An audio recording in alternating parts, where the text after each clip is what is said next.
Entonces, bueno, tal como dijo Javiera, yo soy bioquímica del USAC, salí hace bastante tiempo a la universidad, después hice el magíster en gestión tecnológica y actualmente me dedico a hacer temas con respecto a propiedad intelectual. Yo no soy perito, pero sí asesoro a investigadores y empresas con respecto al tema de propiedad y protección de la propiedad intelectual, no solamente en tema de patentes, sino otro tipo de protección de propiedad intelectual a modo de sugerencia para ver qué hacer cuando quieren o no proteger su tecnología. También tengo expertise en temas de TRL. Nosotros como Matrix hasta hace unos meses terminamos de hacer un estudio para el Ministerio de Ciencia donde todos los programas, los financiamientos de I+D fueron clasificados a partir del TRL, es decir, del grado de madurez que se espera de entrada y salida para los programas. Y de eso nos encargamos nosotros en conjunto con el Ministerio de Ciencia, fue bueno, y una consultora extranjera también. A partir de eso desarrollamos herramientas que van a aplicar en el ministerio para utilizar estos programas y que en ese sentido tenemos alta expertise como consultora en temas de TRL también y de madurez comercial, que si bien no es mi especialidad, también conozco bastante de cerca el tema, dado el trabajo que realizamos tanto con los investigadores como las empresas. Bueno, sin tanto más que hablar, entramos entonces al detalle. Vamos a ver tres cosas hoy. Primero, qué es TRL, el nivel de madurez de tecnología. ¿Para qué sirve medir los niveles de madurez? No solamente el nivel de madurez tecnológica, como muchos de ustedes conocen, sino que hay otro también que es de nivel de mercado o comercial, que lo vamos a explicar más adelante. Y finalmente, en términos súper generales, porque es un tema que da para talleres bastante más extensos, como los que hace INAPI o la OMPI, con respecto a estrategias de protección de la propiedad intelectual. Entonces empezamos primero con TRL, que es Technology Readiness Levels. Probablemente todos han visto esta imagen en paper o en distintas publicaciones relacionadas con temas de madurez tecnológica. La madurez tecnológica es básicamente una forma de ordenar desde el menor grado de madurez tecnológica hasta un alto grado de madurez tecnológica cercano a la llegada al mercado. Esto permite, desde el punto de vista comercial, poder organizar mis recursos, como explicaré más en detalle en un momento, pero también me permite administrar mis tiempos como investigador. Es decir, si yo veo que, por ejemplo, la etapa 4, nivel TRL4, que es la etapa de pequeño prototipo a escala de laboratorio, necesita más tiempo, más recursos, yo, sabiendo cuánto demora esta etapa, puedo organizar, pedir financiamiento, organizar equipo. Entonces, también es necesario conocer cuál es qué cosas es donde tengo que poner más ahínco para trabajar, conociendo bien los grados de madurez y el trabajo que implica cada uno de ellos. Por otro lado, también actualmente, como la mayoría de ustedes se habrá dado cuenta, eh, lentamente los proyectos de I+D más I, los financiamientos públicos y algunos también privados están pidiendo explícitamente que diga TRL-X para poder postular al financiamiento. Por lo tanto, para mí como empresaria o como investigadora o como estudiante de pregrado, de posgrado, es necesario por lo menos tener una noción para poder yo evaluar rápidamente en qué grado de madurez tengo la tecnología o mi idea o hasta dónde podría llegar con los recursos que tengo. Entonces hay varias cosas que si bien teóricamente no es complejo de entender, sí es bien importante tenerlo claro. Entonces, ¿para qué se usa? Permite conocer el estado de la tecnología, es decir, cuán madura o cuán cercana está del mercado esta tecnología. Me permite gestionar riesgos desde el punto de vista tanto económico como de recursos humanos. Por ejemplo, si yo veo en un TRL4, que es una de las etapas que más consume dinero, que generalmente se financia con financiamiento, con, perdón, la redundancia, con dinero público, eh, si yo veo que esta etapa TRL4 toma mucho tiempo, tal vez puedo abordarlo desde otro punto de vista, utilizar otra estrategia de investigación, asociarme con un laboratorio que tenga mayor expertise o preparación para poder acelerar el proceso de madurez. Entonces, si yo sé que estoy en un TRL4 y ese es mi problema, o el TRL5, o pasar a un TRL7 y empezar a hacer las pruebas en condiciones reales o cercanas a la industria, Es bueno entonces, si yo conozco el TRL para poder gestionar este tipo de riesgos, que sí, por ejemplo, que es una de las cosas típicas que existen con los problemas de madurar una tecnología, es el financiamiento. Si yo no tengo, no sé a priori cuáles son los tiempos y los riesgos económicos y de recursos humanos o capacidades, por ejemplo, de infraestructura, de equipamiento que tengo a la medida que voy a tener que avanzar en cada TRL, es probable que mi proyecto se caiga y no logre tener más financiamiento y por lo tanto no logre llegar a la madurez máxima para que este producto o servicio llegue al mercado. Administrar portafolio de proyectos, esto ocurre en los laboratorios de investigación grandes, así como también en las grandes empresas donde tienen varios proyectos de investigación trabajando en marcha. Ejemplo típico, por ejemplo, una industria farmacéutica donde están desarrollando simultáneamente varios prototipos de distintos fármacos para distintos tipos de enfermedades, ya sea farma humana, veterinaria, etcétera. Obviamente se financian aquellas líneas que la madurez sea más probable de que ocurra, es decir, que los tiempos sean más acotados y que la inversión sea lo menos riesgosa posible. Entonces, si yo conozco bien cuál es la madurez de la tecnología, cuánto me voy a demorar, qué es lo que necesito, puedo administrar entonces mejor los recursos con los que cuento como laboratorio o como empresa. Favorece también la toma de decisión sobre inversión y búsqueda de financiamiento público y privado. Si yo sé que mi TRL es, por ejemplo, actualmente 3, porque solamente tengo probado a muy pequeña escala mi idea, tal vez yo sé que financiando, solamente un ejemplo, con un FONDEF, IDEA o un I+D, puedo avanzar, acelerar o más bien avanzar con el grado de madurez tecnológica y con eso podría eventualmente, si yo tengo claro qué es lo que tengo que hacer para llegar a ese grado de madurez, podría llegar a hablar con alguna empresa para que cofinancie o apalancar dinero para poder avanzar en la madurez tecnológica. Por lo tanto, si yo tengo claro, tengo el discurso claro de dónde estoy parada con respecto a la madurez tecnológica, entonces es más fácil convencer a un potencial inversionista, un inversionista ángel, o levantar dinero, por ejemplo, vía Corfo u otro sistema que hay muchos, para poder entonces apalancar dinero para poder avanzar en mi investigación o en el desarrollo de mi tecnología. Por eso también es importante conocer esta terminología para, si voy muy rápido, me aviso, Me porque de era como, repente soy medio acelerada. ¿Sí? ¿Hay alguna pregunta? No sé si hay alguna manito levantada, eso sí que no lo veo. Parece que no. No, parece que no. Bueno, con respecto entonces a las definiciones de TRL, la definición como tal fue creada por la NASA en la época en que existía la Guerra Fría, cuando Rusia y Estados Unidos estaban desarrollando tecnologías de punta en ese momento y estaba además la pelea por llegar primero a conquistar el espacio. Por lo tanto, había una fuerte inversión de ambos estados para poder desarrollar tecnologías de una muy alta inversión y de manera rápida.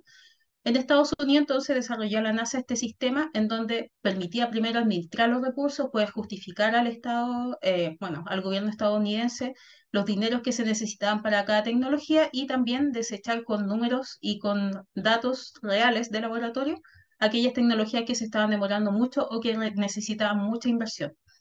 Entonces, al principio el TRL no era hasta 9, era más pequeño, pero con los años se ha ido acomodando hasta ahora que es desde el 1 hasta el 9 lo que está descrito en las líneas horizontales, por ejemplo, arriba dice investigación, desarrollo y despliegue, abajo idea, prototipo, validación, producción y así sucesivamente se va desglosando. Yo lo saqué de distintos papers, hay un montón de definiciones con respecto a la madurez tecnológica. No es lo mismo la madurez tecnológica, por ejemplo, en el área farmacéutica que en el área de software o no sé, no es lo mismo tampoco en el área automotriz o en el área química. Hay pequeñas sutilezas que hacen decir que investigación para algunos es un poco más extenso que para otros. Pero existe un consenso más o menos general de que investigación se habla desde más o menos el TRL1 hasta el TRL3. Algunos dicen que llega hasta TRL4 porque el TRL4 es cuando estoy en el laboratorio. Luego el desarrollo, desde el TRL4 al TRL6, y el despliegue, que es decir, que la parte que yo estoy más cercana al potencial usuario o cliente de mi tecnología, es desde el TRL7 al TRL9. También, como está descrito abajo, se dice que los 3 primeros TRLs corresponden a la etapa de la idea, donde yo descubrí un problema o algún dolor de mercado y a partir de las referencias bibliográficas o de mis conocimientos como profesional experto en un área, desarrollo alguna idea que podría solucionar este problema y eso correspondería entonces a las primeras tres etapas del TRL. Después desarrollo un prototipo, demuestro en el laboratorio a pequeña escala en el mesón de que funciona o no, y luego hago un escalamiento un poco de mayor tamaño, ya sea a nivel industrial u otro tipo, dependiendo entonces del tipo de tecnología del que estamos hablando. Luego hago las validaciones correspondientes que voy a describir más adelante y finalmente la etapa de producción, es decir, que yo soy capaz de replicar este sistema en distintas condiciones para solucionar el mismo problema. Acá entonces, para poder explicar el TRL, puse un ejemplo muy simple, muy básico con respecto a la minería, pero es para poder seguir el hilo de cómo se va desarrollando el tema del TRL, cómo voy mencionando, cómo voy diciendo que estoy en un TRL 1 y cómo puedo argumentar de que llego a un TRL 9. Acá el problema que se está desarrollando en estas siguientes slides consiste en que, bueno, me imagino que todos conocen o tienen alguna noción de cómo se hace el transporte del mineral en grandes camiones de la minería para hacer después el tratamiento respectivo. Para poder obtener el cobre u otro mineral que corresponda, hay que hacer un trayecto en caminos que en general no están pavimentados y ahí existen algunos químicos o soluciones que se echan en el suelo para evitar la polución. Dado el gran tamaño de los camiones, sí genera un problema ambiental. Tal vez un camión no, pero sí el volumen de camiones que pasan genera polución y eso rompe las normativas medioambientales existentes para la minería actualmente. Por lo tanto, se han desarrollado un montón de estrategias químicas para evitar que la polución o favorecer de que la polución sea lo menos posible al paso de los camiones. Hay algunas que no son viables, por ejemplo, lo más lógico sería utilizar agua, pero estamos hablando de un lugar que hay una alta temperatura y que además es escaso de recurso hídrico, por lo tanto no tiene sentido utilizar agua para eso. Y hay otras soluciones que químicamente son súper atractivas, pero son demasiado costosas, por lo tanto no son viables para utilizar. Entonces no hay una panacea o algo que esté 100% resuelto, pero hay pequeñas y medianas empresas que ofrecen soluciones a la minería y con eso más o menos se arregla el problema. Bueno, entonces el problema de mercado que estamos abordando acá es la polución que ocurre en el transporte de los camiones de la gran minería. ¿Qué se propone acá? Si es posible generar un producto, un gel que sea capaz de atrapar el polvo, pero que sea en base etanólica, que no sea en base acuosa. Es decir, con eso yo estoy obviando el tema de utilizar agua como recurso para preparar este gel. Estamos aquí inventando porque este producto no existe, es solo para poder seguir el hilo como lo desarrollo. Entonces, a mí se me ocurre que podría desarrollar un gel y que esto lo aplico después con un camión que va pasando y este gel duraría X cantidad de días en el piso y evitaría que ocurra polución durante el paso de los camiones. ¿Qué es lo primero que tengo que hacer entonces? Tengo que ver si desde el punto de vista teórico o desde los antecedentes bibliográficos es posible hacer esto o no. Entonces estoy en TRL1, tengo principios básicos observados o busco si hay investigación con respecto a esto. Por ejemplo, alguien ha hecho un gel, un polímero o X en base a etanol u otra base alcohólica y que funcione para evitar la polución. ¿Hay algún trabajo con respecto a esto? ¿Hay algún antecedente químico? ¿Hay algún antecedente bibliográfico? ¿Hay algún grupo de investigación que lo haga? ¿Hay alguna empresa que está desarrollando algo así? Es decir, busco qué hay. Para esto entonces me consulto con expertos, reviso publicaciones científicas. También es válida en este sentido la experiencia que tiene el grupo emprendedor para proponer estas ideas. Y finalmente lo que resuelvo en TRL1 si es posible generar este producto, si se podría aplicar y formulando entonces una hipótesis de investigación. Acá mi hipótesis de investigación sería que él fórmula este gel en base alcohólica podría tener X atributos para evitar la polución al paso del camión en X determinado camino de tierra o de material volante.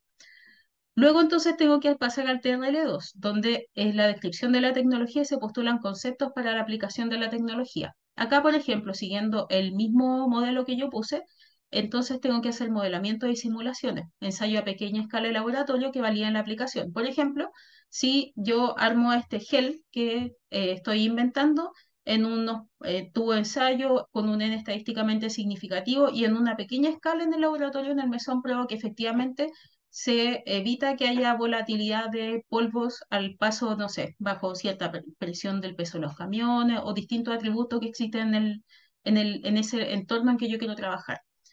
Si eso es así, estaría con el TRL cumplido y pasaría al TRL3. TRL3 es una prueba de concepto experimental a nivel de laboratorio. Acá tengo que demostrar que es viable el producto. Atrapa el polvo efectivamente, cuánto tiempo, genera residuos. Tengo que empezar a validar cuáles son los atributos que son más importantes para este producto. Y en esta etapa es cuando los empiezo a desarrollar y a validar. Luego, siguiendo la misma lógica, el TRL4 es la tecnología validada en el laboratorio, validación a pequeña escala de un prototipo. Esta validación de sistema que me permite obtener el gel, de qué forma lo voy a aplicar, cómo impacto en el polvo, cuáles son los tiempos de acción, cuál es la mecánica de cómo actúa, y todo esto a nivel de laboratorio, es decir, a escala todavía a nivel de prototipo.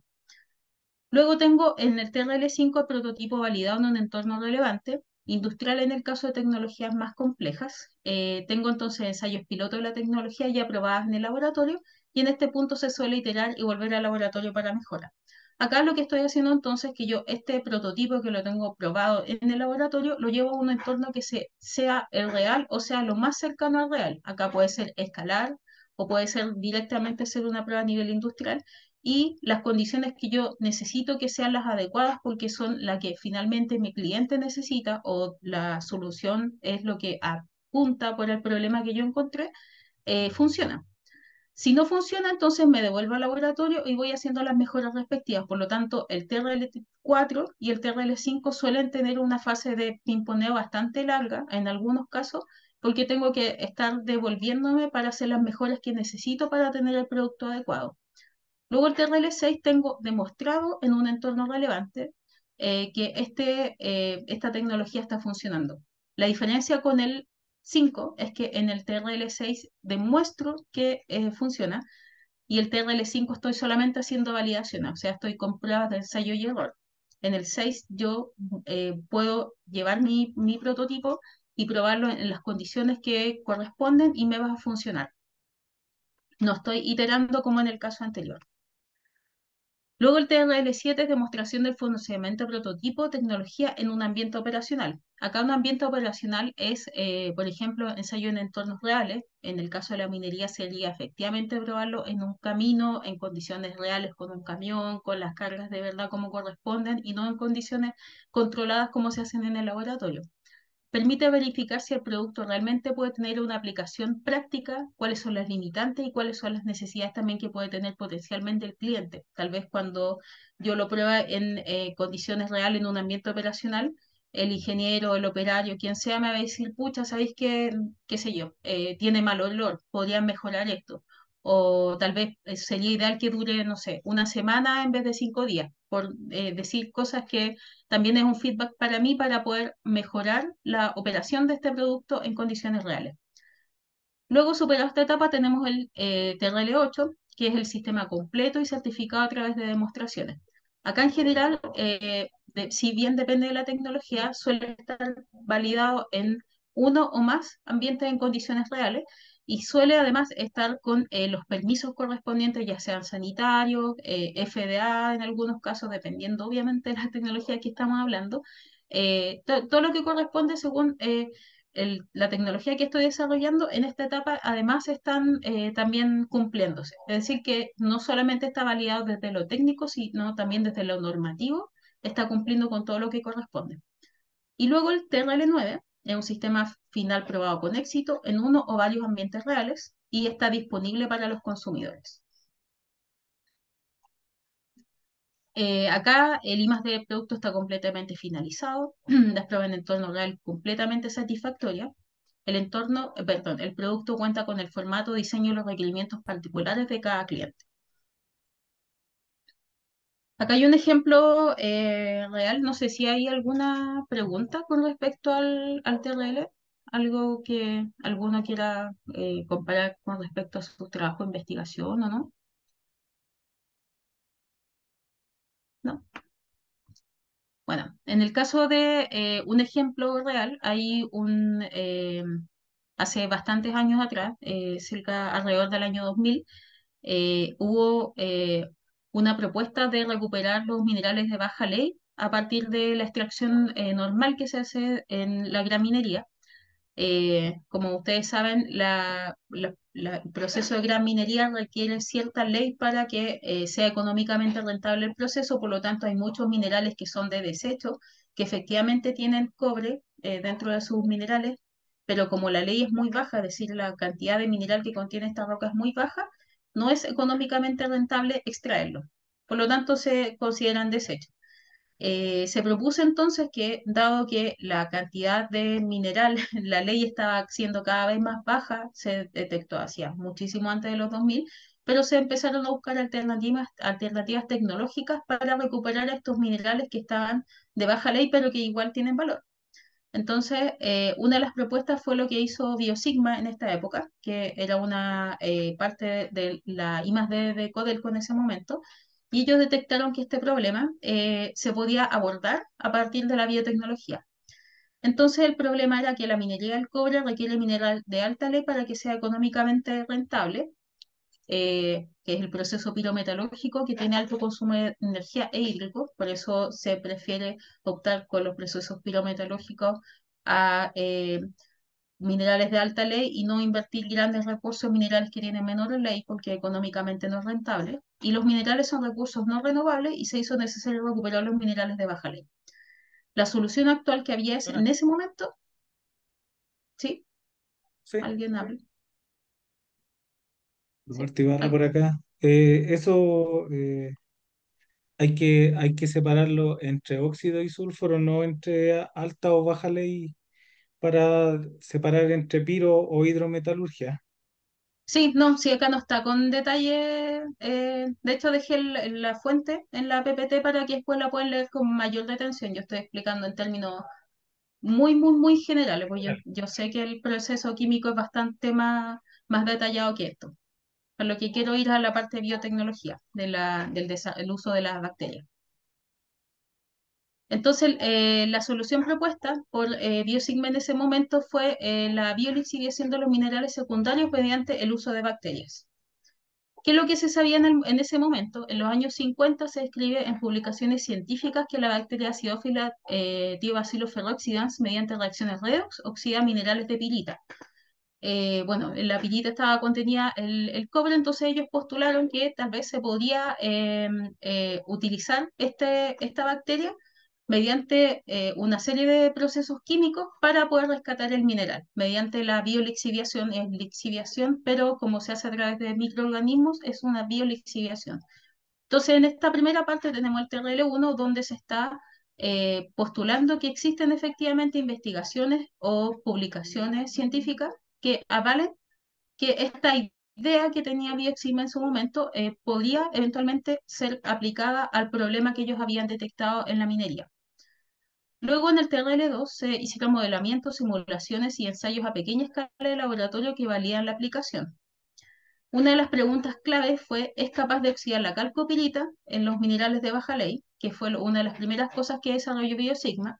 Y ellos después, en el TRL3, definieron si era capaz de oxidar, con qué eficiencia, es decir, cómo estaba trabajando la bacteria, cómo eran las condiciones óptimas para que la bacteria pudiera realizar esta reacción tipo redox, cuánto cobre se podía recuperar, es decir, hacer desde el punto de vista económico la sumatoria entre aplicar este sistema y luego cuánto cobre podía recuperar y si era más económicamente rentable versus que utilizar el sistema tradicional. Y si biolixiviar disuelve metales en un medio acuoso, por ejemplo. Luego en el TRL4 se hicieron los ensayos con las bacterias validados a nivel de laboratorio en un bioreactor. En el TRL5, nosotros describimos recién que tenía que estar la tecnología válida en un entorno relevante y los componentes básicos se integran con elementos de apoyo realistas. En este caso, lo que yo estoy probando en el laboratorio debería funcionar en un volumen mayor de estos residuos de la minería, que están estos minerales de menor ley. Entonces se hizo este TRL5 en una validación en pilas de 2000 toneladas, que claro, para cualquier empresa o laboratorio 2.000 toneladas es un volumen importante, pero para la minería es un volumen minúsculo, pero suficiente para poder validar el punto que estaba tratando de desarrollar Biosigma en ese momento, que era utilizar estas bacterias para hacer un proceso de biolixiviación que fuera efectivo. Luego en el TRL6 se define como tecnología demostrada en un entorno relevante. En ese momento se hizo en una mina, voy a mostrar después la foto, que el entorno relevante en cuanto a volúmenes era considerado al menos 50.000 toneladas. Por lo tanto, se hizo esta validación de TRL6 en una pila de 50.000 toneladas. TRL7, entonces, demostración de prototipo en el entorno real. El tratamiento en 75.000 toneladas se hizo en Radomiro Tomic el 2013 y se recupera un 30% más de cobre fino. Por lo tanto, tienen datos reales, concretos, no solamente desde el punto de vista químico, sino que también económico, de que efectivamente esta solución estaba funcionando. Luego pasaron a TRL8, donde se tenía el sistema completo y certificado a través de demostraciones. Ellos eran capaces de determinar cuánto tiempo se demoraba la bacteria en realizar esta reacción química, cuál era la eficiencia de la bacteria para hacer esta reacción, cuánto era el producto esperado bajo las condiciones que estaba expuesta desde de lo medioambiental este microorganismo. Y en este caso ya se alcanzaron a tratar 490.000 toneladas el año 2014 y se instala una planta de biolixiviación como tal. Es decir, ya estamos hablando de condiciones a gran escala o condiciones industriales. Luego el TRL9, sistema aprobado final con éxito en entorno real. El año 2018 el sistema explotado en varias minas de manera simultánea. Se realizan mejoras continuas y además, como yo había dicho, se suele iterar, es decir, que yo tengo un desarrollo X, pero después tal vez existe un nuevo problema o una nueva necesidad de cliente, por lo tanto tengo que retroceder en el grado de madurez tecnológica para agregar nuevos atributos. Entonces se vuelve a tenerle 3, 4, 6, 7, 8 y 9 de manera constante para mejorar la performance de estas bacterias con las que estaba haciéndose biolixiviación en ese momento. En total, el proceso se completó desde la etapa 1, del TRL1 al TRL9, en un periodo de 12 años. Gastan las plantas de biolixiviación de Biosigma en Radomiro Tomic, que son las imágenes del proceso como tal. ¿Qué pasa entonces con el mineral de baja ley? Bueno, esta solución ya está implementada, funciona, pero han habido nuevos desafíos que han tenido que ir siendo abordados a medida que ha pasado el tiempo. ¿Cuáles fueron las nuevas oportunidades? Por ejemplo, la fluctuación del precio del cobre requiere procesos que sean costo efectivos. Si bien es cierto que la biolixiviación es un proceso que es más costo efectivo que hacer el proceso tradicional desde la ingeniería en minas tradicional, lo que corresponde a los procesos que no tengan que ver con el uso de microorganismos, sí, aún así es necesario reducir los costos en varias de las etapas de la minería, y una de esas también es la biolixiviación. Por lo tanto, es un desafío que la minería también necesita abordar. Otro desafío es que se requiere mejorar el proceso de recuperación, que sea más efectivo, es decir, efectividad en cantidad de producto, efectividad en tiempo, efectividad económica. Siempre para una empresa es importante el factor económico para tomar una decisión y optimizar el uso de recursos hídricos. Innovar también en el proceso de los sulfuros. Soluciones propuestas, actualmente en proceso hay, pero por ejemplo se están estudiando poblaciones microbianas bajo ciertas condiciones para hacer el proceso redox que sea más eficiente. Abajo está la referencia de esa solución en particular. Y hoy hay una empresa que se llama UPRO, no sé si es Chlor, Chlor, pero desarrolla un sistema en columnas que todavía están en la fase de TRL4, que potencialmente también podría ser una solución interesante para abordar estas nuevas problemáticas de la minería. Entonces, nuevamente se está pasando de un TRL9, ya hay una solución implementada, pero se está volviendo otra vez a un TRL1, TRL2, TRL3 y TRL4. Y así sucesivamente con el desarrollo de las tecnologías que van madurando y mejorando a medida que van apareciendo también nuevas oportunidades en el mercado. ¿Hay alguna pregunta?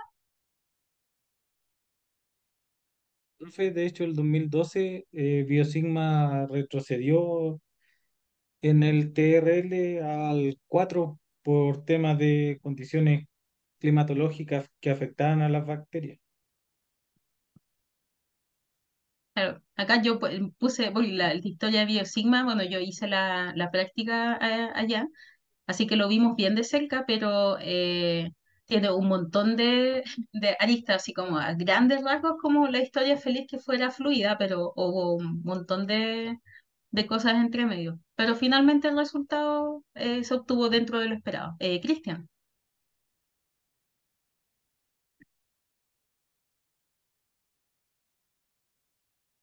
Sí, me consulta el TRL3. El TRL3 sería ya un ejemplo, un análisis experimental que valide que en cierto escenario se comporta según lo adecuado y cumpliste la hipótesis.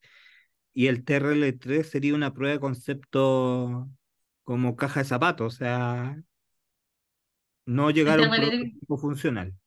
exacto, sí. Y el TRL4 es cuando tú haces el ensayo de verdad en el mesón, que no sé, tienes, por ejemplo, cuando estás con, qué sé yo, con un PCR, tienes al menos muestras en triplicado, estadísticamente los datos son replicables, son válidos, como que cumple todos los atributos que tienes cuando estás haciendo un ensayo como de verdad.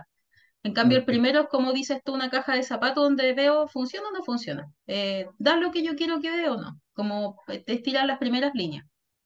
Y ahí uno como lo demuestra sería como, mira, aquí hay una foto de que se prendió ¿De qué la me luz dio? Sí, y me dio la medición, y aquí se apagó la luz, me dio la medición, y aquí exacto. no Y dio yo nada postulo porque en no base a estaba. mis conocimientos que podría ser por X, Y y Z, y por lo tanto necesito recursos o lo que sea para avanzar al siguiente TRL. Pero sí, Ah, vale. Ok, esa era mi consulta. súper. Entonces, bueno, David tiene la mano levantada también. Hola Elena, Hola. buenas tardes, gracias por la presentación. Yo vengo del mundo de la salud, tengo menos conocimiento en esta área, pero me queda una duda que cuando tú describías la historia de esta empresa, que una empresa alcance un TLR superior y luego tenga que retornar a una posición anterior es porque vio como una divergencia en su proceso, lo que estaba generando no era lo adecuado, o se hicieron nuevas preguntas, nuevos avances, porque ahí me queda un poco la duda, o sea, entiendo que los 12 años fue como para llegar al nivel superior de los TLR, pero luego va retornando. Entonces, ¿eso a qué se deben estos procesos en general?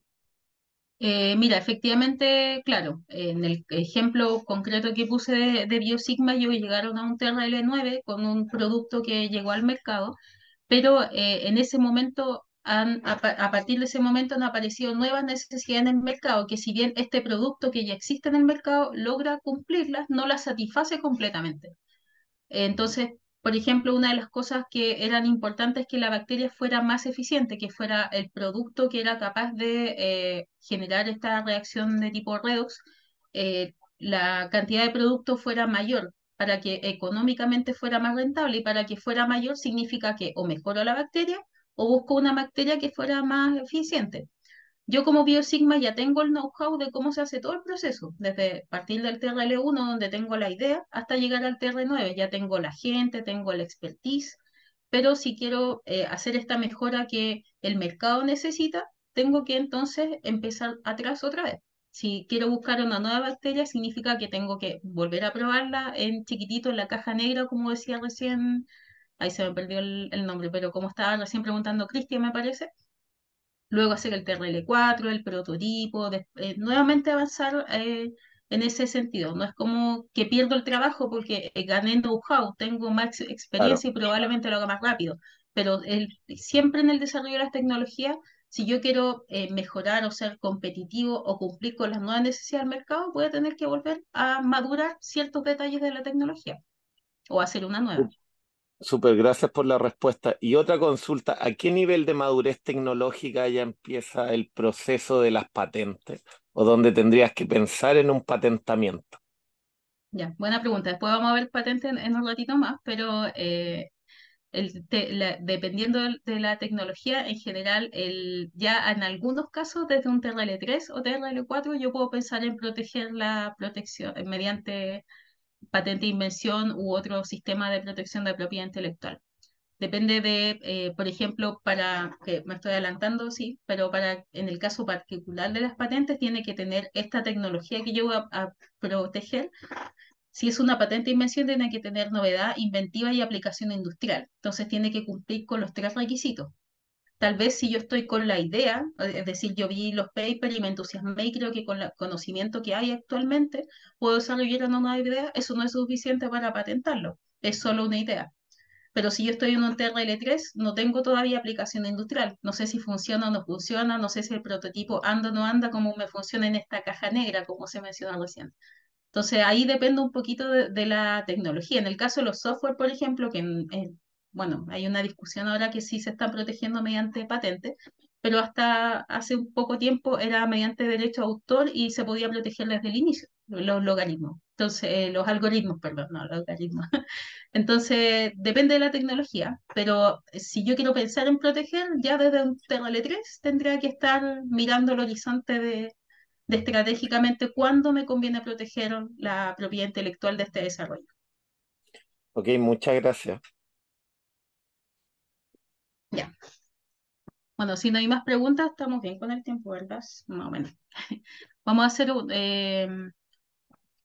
un ejercicio bien cortito. Acá yo tengo, les voy a leer un caso de un desarrollo que se hizo en Perú. Entonces, bueno, yo tuve que analizar varios de estos casos de un tema de desarrollo de la I+D en cuanto a pesca y acuicultura Perú, que en cuanto a tecnología y a know-how están un poco más atrasados que con respecto al desarrollo chileno. Y ellos están implementando esto de evaluar mediante TRLs de entrada y de salida sus tecnologías, esto es particularmente acuícola y pesquero, para poder definir a partir de qué TRL financian las tecnologías y cuánto el TRL que están avanzando, que es el TRL de salida, con cuánto terminan una vez que se financió con dinero, bueno, públicos en general.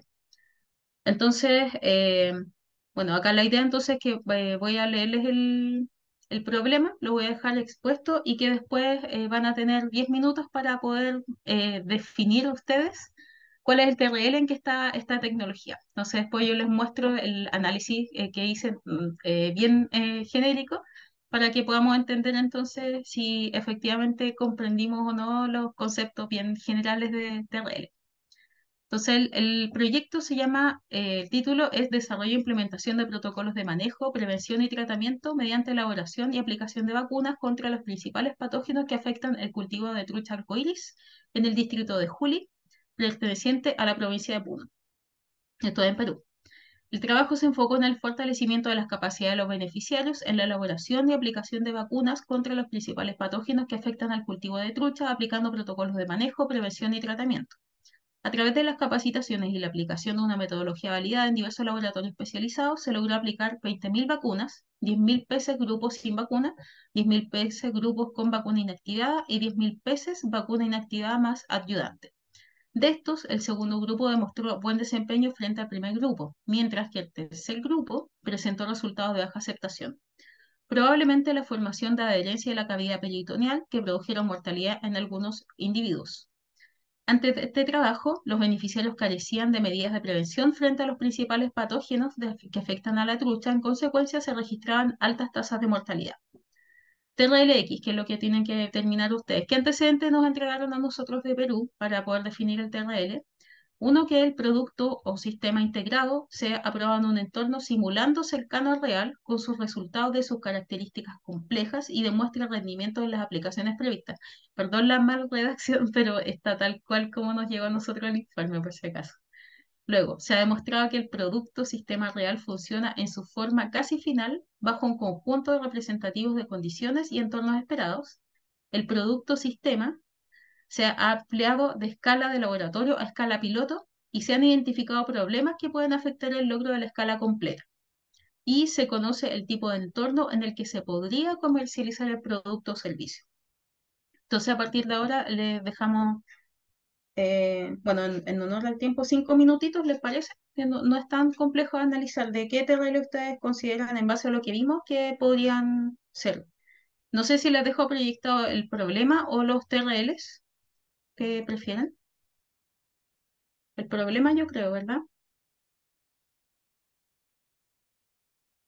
Sí. Entonces son 16:47, 52, 16:52. eh, lo analizamos, lo discutimos bien cortito para que continuemos con el resto.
Pasaron los 5 minutos. No sé si alguien quiere comentar qué TRL le dio a partir de este proyecto peruano, qué fue lo que estimaron o al menos con los antecedentes que están entregados acá, qué TRL calculan que podría tener este producto. No sé, Rafael, ¿estás? Macarena, Hola, hola. Ah, mira, yo puse que estaba entre la duda entre el 4 y el 5, porque si bien ya no es laboratorio porque salió por el número de ¿Ya? peces ¿Y por qué que le crees que es 4 o inoculan, 5? porque no está en el ambiente real, porque hay muchas variables que no controlan, entonces, o sea, que ellos controlan, porque dice aquí ¿Ya? dice, simulando un entorno cercano al real, entonces no es real, pero no es de laboratorio, entonces yo diría que fuera 5. No es real, Para exacto. mí, pero ahí estoy como, pero más allá no, porque claro, no es una piscicultura que tú inoculaste la vacuna, o sea, no es un ambiente real, no es safe para mí, personal, pero eso. Perfecto. Rafael, ¿ibas a decir algo? ¿No? ¿Nada que ver? Sí. Eh, no, o sea, yo había pensado 6 o 7, pero tampoco estoy tan seguro. Creo que se desempeña en un ambiente preindustrial. eh, Pienso que puede ser 6, pero también tengo las dudas porque en base al párrafo, al texto, me da la impresión que claramente tiene aspectos que mejorar y procesos de iteración. Entonces, no sé si eso hace que descienda en el TRL o significa que es 6 y que después tal vez hay que volver a pasarlo por el proceso, digamos. Acá hay algo importante que, claro, teóricamente el TRL permite evaluar varias aristas de la tecnología. Por ejemplo, puede haber alguna cosa desde el paquete tecnológico que sea más fácil de acelerar versus otras partes que sea más lento, pero finalmente el TRL me permite evaluar el conjunto de la tecnología, no una cosa puntual. Yo puedo evaluar una cosa puntual con TRL y ver, no sé, en temas económicos, de recursos de personas que necesito, pero si yo quiero ir a vender una tecnología, decir mi tecnología está en un TRL X, es completa. Entonces, si a mí me faltan cosas, el TRL que es válido es el menor de lo que tengo. Aunque tenga el otro en 9, pero si hay uno que es importante y está en 3, estoy en 3 todavía. No, no he resuelto todo. Ya, entonces, no sé si alguien más quiere comentar algo. Voy a cambiar la hojita. Bueno, acá está entonces la descripción, que es la misma que yo les leí recién. Y el TRL que ellos dijeron era 5. Y bueno, acá está al lado la calculadora TRL que nosotros desarrollamos para el Ministerio de Ciencia, que es lo que les había contado recién. Entonces, la gracia es que cada uno va poniendo que sí o que no, iba cambiando de color y te calcula el número. Y bajo, acá está en chiquitito, pero que cumpla ciertos atributos, yo pongo sí o no. Y si aparece un no de ahí para abajo, ya no suma más. Entonces, lo que les decía, que el TRL mínimo es lo que me define el TRL donde estoy, que es como la realidad. Acá ellos dijeron que estaban en TRL 5. Pero, ¿qué cosas me llaman la atención como para decir si efectivamente están en TRL 5? Por ejemplo, acá dice que están trabajando con esta bacteria y que afecta al cultivo de estos animales y que están con protocolos de prevención y tratamiento. Por lo tanto, se basa en una tecnología, la tecnología se basa en una investigación básica que no tiene ensayos hechos. O sea, se sabe este tema de la bacteria y se sabe que infecta y que afecta a esta población de peces, de animales. También dice que a través de las capacitaciones y aplicación de metodologías en diversos laboratorios especializados se logra aplicar y salen las cantidades de peces y dosis. Por lo tanto, acá se están usando conceptos para aplicarlos en una tecnología. Acá, tal como dijimos recién, para poder hacer un ensayo que, como muy bien dijeron algunos, para poder hacer en un ambiente relevante, yo estoy hablando de una piscicultura de grandes volúmenes de peces. Entonces, acá no estoy alcanzando todavía una escala industrial para nada, Luego, ¿qué cosa también es relevante? Bueno, acá yo marqué sí porque tenía algunos más antecedentes que me permitieron decir que sí. ¿Se ha validado el prototipo en un ambiente relevante? Podríamos suponer que sí, porque en esto no tenemos todos los antecedentes, pero dice que es un grupo de vacunas inactivadas más ayudante y estamos hablando de al menos una cantidad de peces que corresponden a los peces reales. Si bien no es una muestra significativa, podríamos suponer que estos ensayos por lo menos están hechos en triplicado, entonces algo hay de ambiente relevante que me pueda hacer válidos los resultados. No es un ambiente que esté, el prototipo esté completamente validado como tal, pero sí podría decir que está por lo menos en un TRL5, al menos. Luego cosas que me dicen que no. Bueno, acá en naranjo hay otras que también me ayudan a validar que estaría esta TRL5, pero por ejemplo una cosa que claramente me dice que no tiene un TRL9, por ejemplo, es que dice falta implementar un laboratorio de identificación y caracterización de patógenos de peces para que se pueda pasar a producción de vacuna a nivel comercial, que eso es uno de los requisitos para poder hablar de un TRL9, es decir, que el cliente tenga acceso a esta tecnología, que esto todavía claramente no lo cumple, le falta años luz todavía para poder llegar a ese punto. Entonces, en resumen, el TRL permite indicar, definir el grado de madurez de la tecnología, no indica si está listo o no para ingresar al mercado. Ojo con eso. Si bien el TRL9 me indica que está cerca del mercado, o sea que eventualmente un usuario podría usarlo para resolver su dolor de mercado, su problema, la necesidad que tiene, para que un producto ingrese al mercado, hay otra parte que vamos a ver después, que el mercado esté dispuesto a recibir este producto. Por lo tanto, se hace un trabajo paralelo entre la madurez tecnológica y la madurez de mercado. Si bien, por ejemplo, si yo hubiera vendido un celular, qué sé yo, en los años 1700, nunca hubiera llegado al mercado porque el público no estaba preparado para esa tecnología. Entonces, si bien podría haber hablado que tenía un TRL9, no iban a ingresar nunca al mercado porque las condiciones en el mercado no estaban dadas para que esa tecnología ingresara, aunque existiera una necesidad de comunicación y todos los problemas que yo estoy detectando, pero el mercado no estaba listo. Entonces, el TRL me indica cuán cerca está la madurez tecnológica para poder ingresar al mercado, pero no me indica per se que eso significa que va a ingresar al mercado. Hay otra patita en juego para poder ingresar al mercado, para que haya ojo con eso. Acá yo solamente estoy hablando de que el producto esté maduro, que tenga los atributos que yo quiero que tenga. Hay tecnologías donde el TRL es difícil de definir. Por ejemplo, cuando los entornos son muy variables, cuando son altamente innovadores, donde hay cambios constantemente, o son tecnologías muy incipientes, es decir, que son muy disruptivas. En innovación constantemente se regresa a TRLs previos al realizar mejoras, que es lo que habíamos discutido al inicio.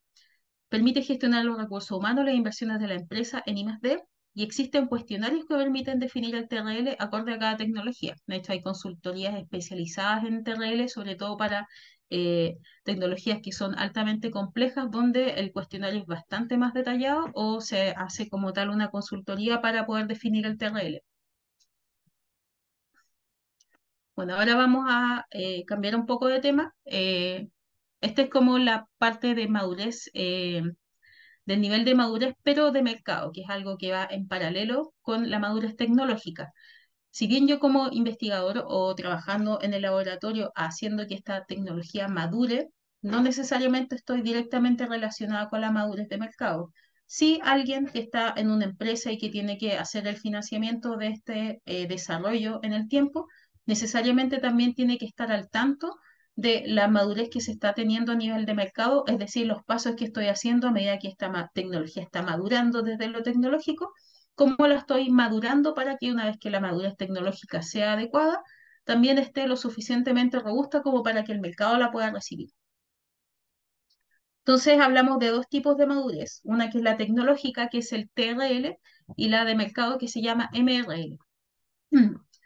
Acá el sistema es básicamente lo mismo de descripción que el anterior. En general se habla desde TRL1 o MRL1. Hay algunos países, por ejemplo, Francia habla de TRL0, pero en general hay un consenso de que partimos desde 1 a 9, igual que el TRL. Y claro, cuando yo tengo distintos niveles de madurez tecnológica, también voy teniendo distintos grados de madurez de mercado.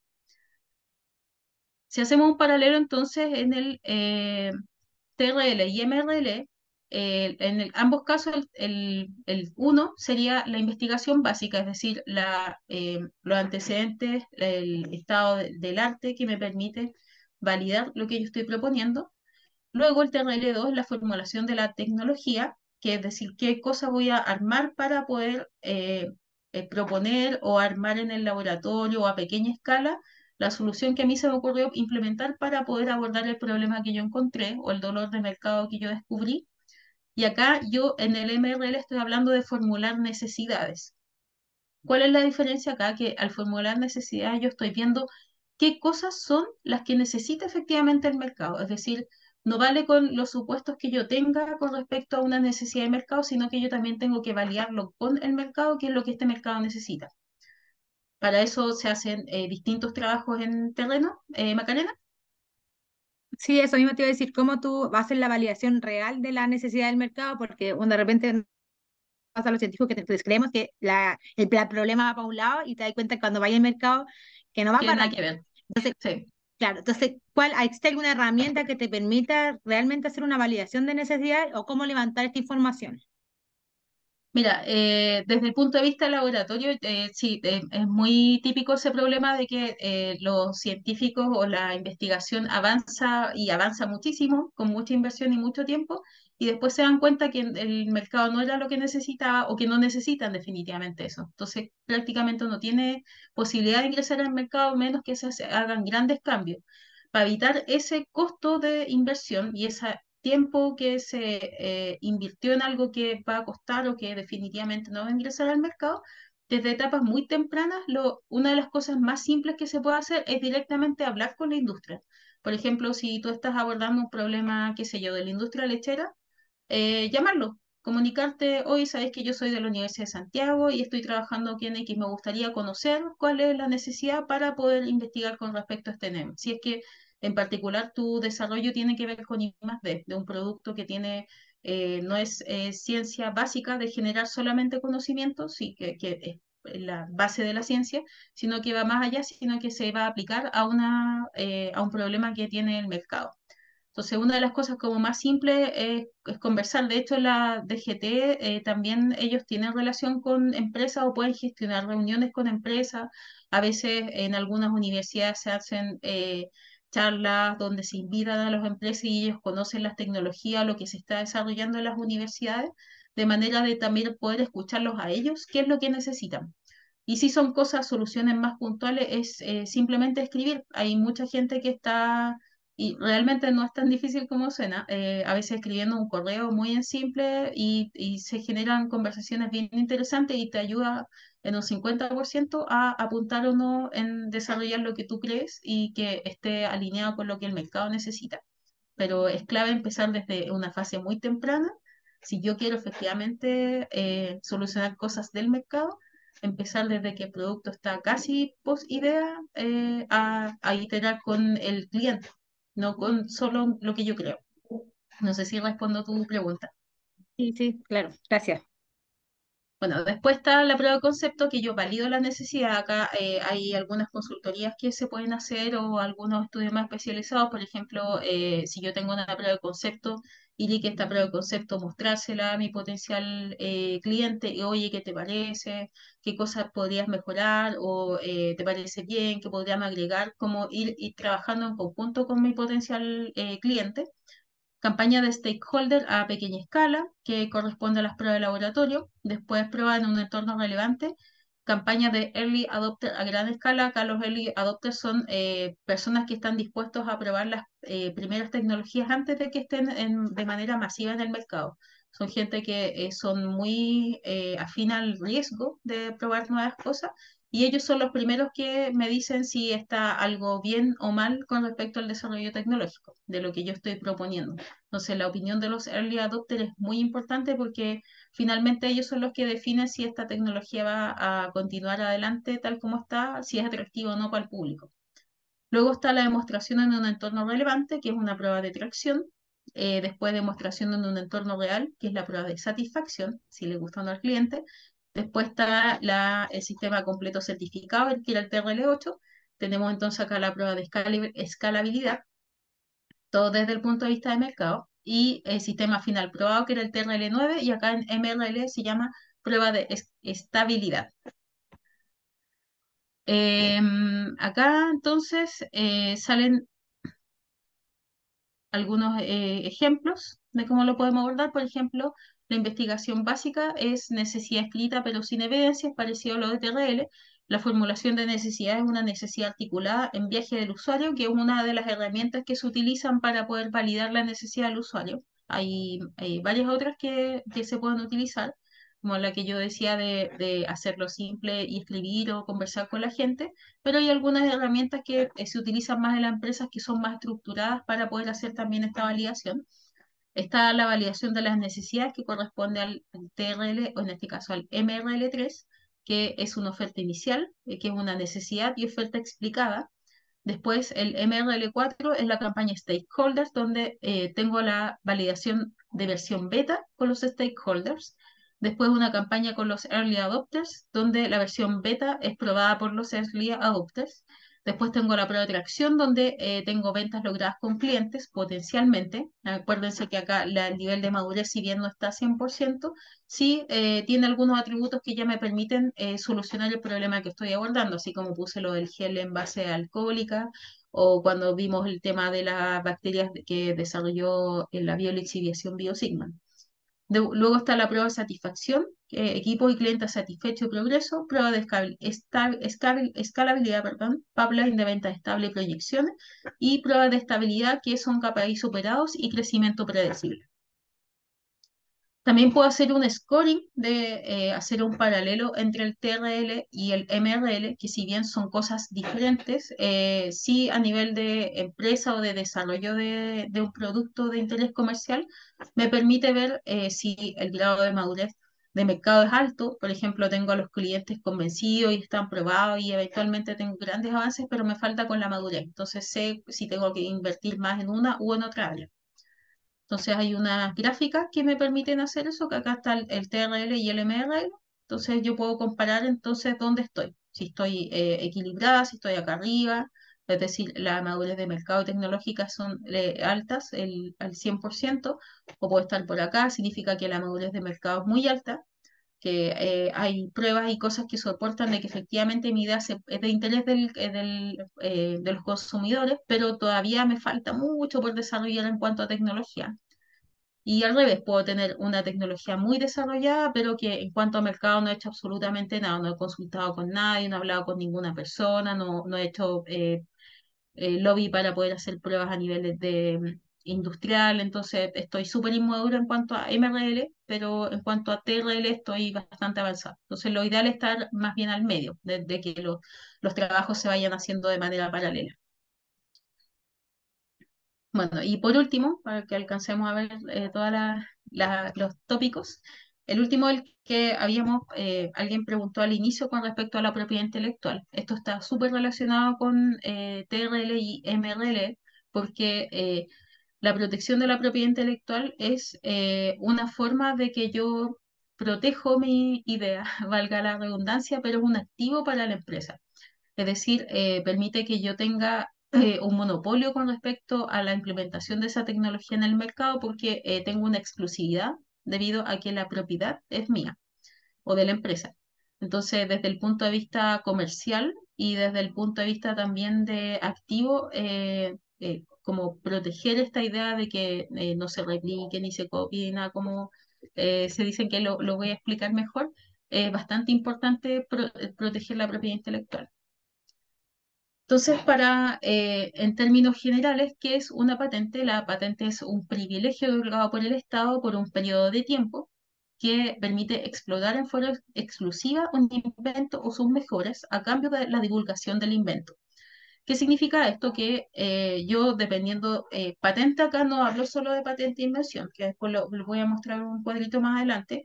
Cuando hablamos de patentes, hablamos de protección de propiedad intelectual. Pueden ser las patentes de invención, pueden ser los modelos de utilidad, cualquier cosa que es una protección, un derecho que tengo sobre el uso de algo, se llama patente.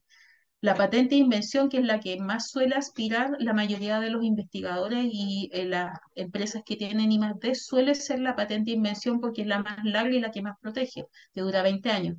Pero hay otras formas de patentar, no es solamente la patente de invención, la patente, no sé si me explico.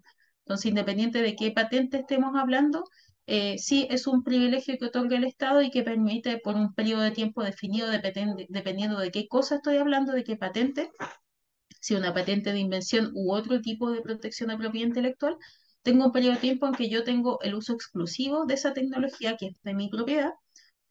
Nadie la puede ni copiar, ni replicar, ni usar en los países donde yo tengo protegida esta tecnología.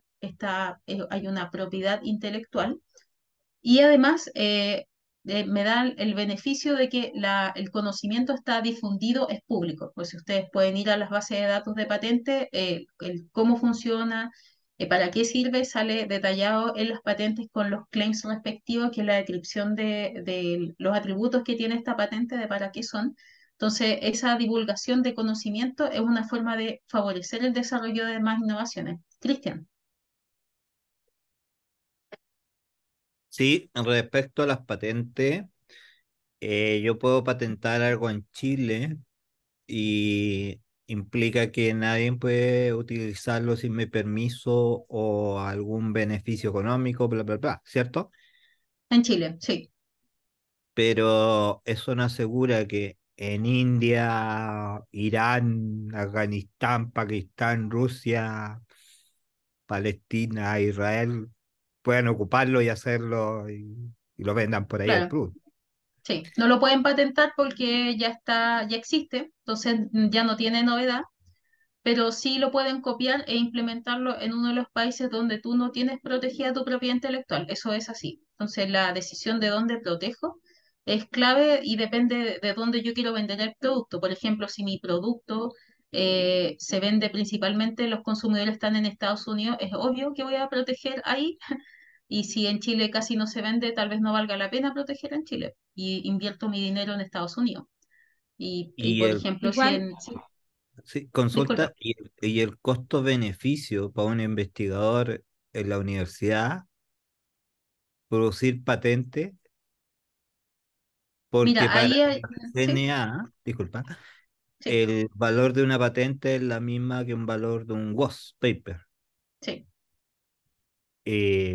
O En, más, porque después hay que pagar en el tiempo la mantención. Si son 20 años, hay que pagarlo, que sí, se mantenga. Sí, entonces yo, o sea, la patente, y tú no puedes publicar antes que la patente, entonces la patente se puede exacto. demorar 10 años y tú necesitas tener publicaciones rápidas porque tienes que mantener el core claustro o core para el doctorado. Sí, Entonces, entiendo tu producir pregunta, sí. patente es costoso, digamos, para el ámbito de la investigación universitaria, además para el ámbito de la empresa o algo así. Claro, ahí depende del foco que tenga tu investigación en realidad, porque si bien es cierto, si tú publicas en cualquier medio de difusión, no solamente en un paper, si vas a un seminario, si vas en un congreso, en un póster de un alumno, hay algo difundido de este desarrollo tecnológico, ya anulas la posibilidad de poder patentarla. A menos que apeles con un perito, porque hay ciertas condiciones en que se puede apelar, pero es bastante complejo. En general, la normativa dice de que si tú expusiste el contenido al público ya no hay novedad, porque existe, es en el estado del arte, está disponible, yo lo puedo buscar. Pero sí hay un tema estratégico con respecto a proteger mediante una patente de invención. Por ejemplo, si tu laboratorio está desarrollando tecnología que eventualmente puede servir a la industria y tu foco como investigador es hacer desarrollos que tengan aplicaciones que a ti como investigador y como equipo de investigador les interesa que estén en el mercado, claramente el tema de patentar es un know-how para ustedes que es valioso. Tengo entendido que hay un tema político ahí, no sé si Javiera me puede corregir, que se está desarrollando, al menos en otras universidades, sí, no sé cómo está los USACH hoy día, sí, año 2023, de política en donde también se le otorga beneficios a nivel de carrera docente a los investigadores que están publicando patentes de invención u otro tipo de propiedad intelectual.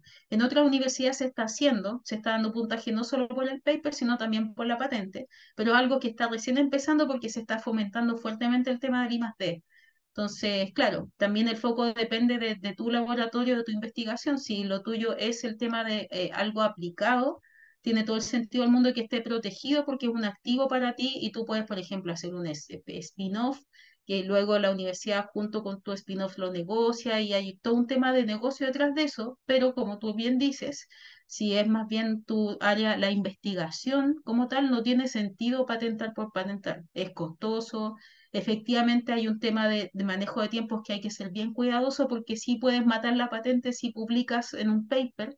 Entonces, sí hay un tema ahí que es relevante. Ahí la DGT igual orienta bastante a los investigadores con respecto a ese tema. No sé, O sea, Javier, en qué está el tema político, ¿sí? disculpa, también es visto en el punto de vista de los investigadores jóvenes que están llegando a la universidad, porque llegan dentro de Que los, no tienen tienen que tener paper, una cantidad de paper. claro, Bueno, primero te piden 5 papers mínimos para entrar a cubrir los cores de los magísteres que tienen cada carrera, y tienes que mantener, cada año que se te pasa te van muriendo los papers anteriores, entonces tienes que mantener una publicación. claro. Y, y si quieres sacar una patente, implica que tienes que invertir tiempo. Entonces también está la evaluación académica, que te dicen tienes que hacer docencia, tienes que hacer gestión y tienes que hacer investigación. Y ahí sí, o sea, el beneficio para el investigador joven, una patente hoy en día no es ningún beneficio.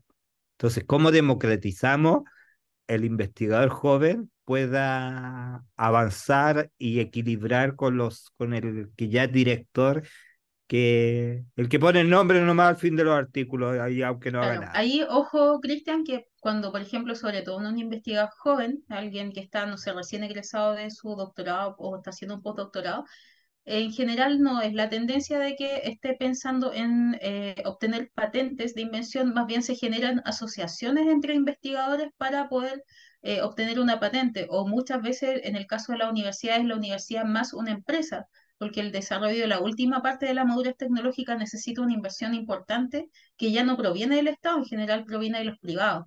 Entonces hay una serie de factores que un investigador joven en verdad no tiene todavía la capacidad de cubrir. Entonces, si soy investigador joven, tal vez voy a tener que asociarme y en unos 5 o 6 años voy a tener mi primera patente. Si es que es parte de mi interés como profesional, que no es malo no tener patentes, no sé si me explico, también es parte de la ciencia tener paper y eso va a ser siempre así. Es muy importante que haya publicaciones científicas. Pero el tema particular de la patente no es la panacea, no es que tengamos todos que publicar porque hay que publicar y está de moda la patente. Es un activo que tiene un tema comercial detrás que si a mí como investigador me hace sentido, va a tener el apoyo de la universidad, hay gente experta en patentes de la universidad, abogados y todo el tema que te van a asesorar con eso, pero implica tiempo.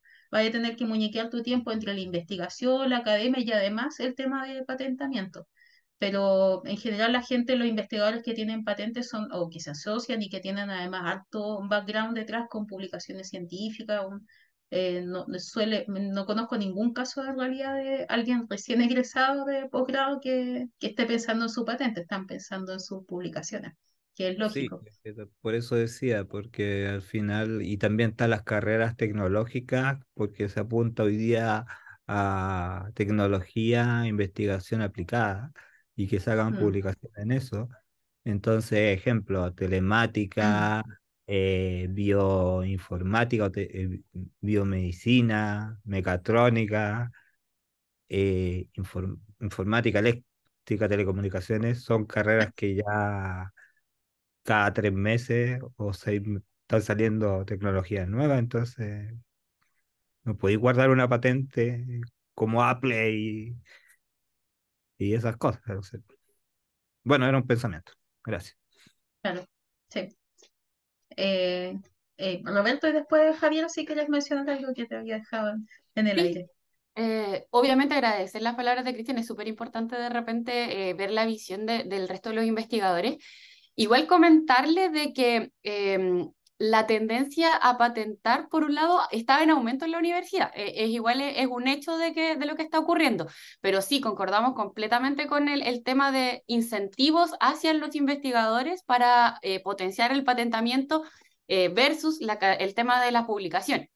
Bueno, por un lado, no ver las publicaciones y la patente como herramientas competitivas, o sea, no es lo uno y lo otro, en realidad son herramientas que tienen objetivos distintos, como decía Elena.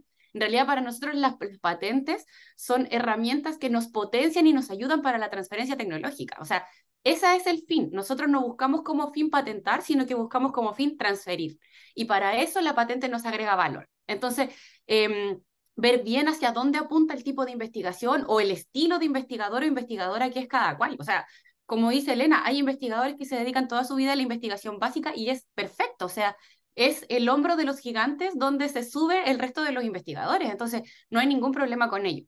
Ahora, nosotros como DGT hemos ido también a reuniones de temas estratégicos de la universidad y planificaciones a futuro, 2025, 2030, y siempre planteamos este tema de que necesitamos un tema de incentivos para nuestros investigadores que se dedican al área más aplicada y de transferencia tecnológica, o sea, de que su tarea no sea publicar, publicar, publicar, sino que trabajar un poquito más a largo plazo con las patentes y competir, entre comillas, en igual condiciones con el resto de los investigadores que solo se dedican a eso. Así que lo pensamos también así, estamos peleando para que eso ocurra. Cada vez la universidad le está tomando más importancia al área de la transferencia tecnológica. No quiero hablar solamente de las patentes, porque existen otras formas también de proteger la propiedad intelectual, no solo las patentes. Y eso, tomarlo como una herramienta. Y aquí también es importante también que sepas, Cristian, de que no siempre es excluyente la patente con la publicación. Y ahí yo te llamo a que nos visites en la DGT, porque nosotros podemos orientar y decir, mira, de tu investigación, esto es importante que mantengamos de manera confidencial, pero esto otro sí lo podemos publicar. Entonces puedes hacer las dos cosas de manera paralela. Eso, Elena. Más. Súper. Ok. Roberto, tenías las manos levantadas. Gracias, Cristian, por tu pregunta. Roberto, ahí. Una pregunta en base a lo que dijo Javiera y nombraste tú también, Elena, sobre la protección de la propiedad intelectual. ¿Cómo actúa cuando, por dar un ejemplo, no sé, una persona trabaja en el área farmacéutica, trabajó 20 años, después se retiró y después de un tiempo sacó una patente de algún producto que se está vendiendo? ¿Cómo actúa ahí el tema de la propiedad intelectual o de la protección de la empresa? Ahí saca el producto quién, la empresa o la persona que se retiró de la empresa. La persona que se retiró de la empresa. Ya, ahí depende porque en general cuando estás con temas de I+D y de desarrollo de tecnologías hay acuerdos de confidencialidad que tienen que firmar los trabajadores o los investigadores que están dentro del laboratorio. Si yo me salgo de la empresa y desarrollo una tecnología en base al know-how y el conocimiento de mi empresa, de dónde me fui, el conocimiento de esa empresa no es mío. A menos que yo tenga un acuerdo de confidencialidad que yo, por ejemplo, me transfirieron este conocimiento y yo puedo explotarlo y hay un acuerdo firmado para eso, pero si yo me voy, el conocimiento pertenece al lugar donde estaba. No es mío y me lo llevo a la empresa donde me voy, a menos que yo lo haya creado. Y hay ciertas condiciones que firmo con la empresa para poder llevármelo a donde yo quiera, pero en general, si yo estoy dentro de una empresa, es un activo de la empresa este conocimiento, no es solamente mío.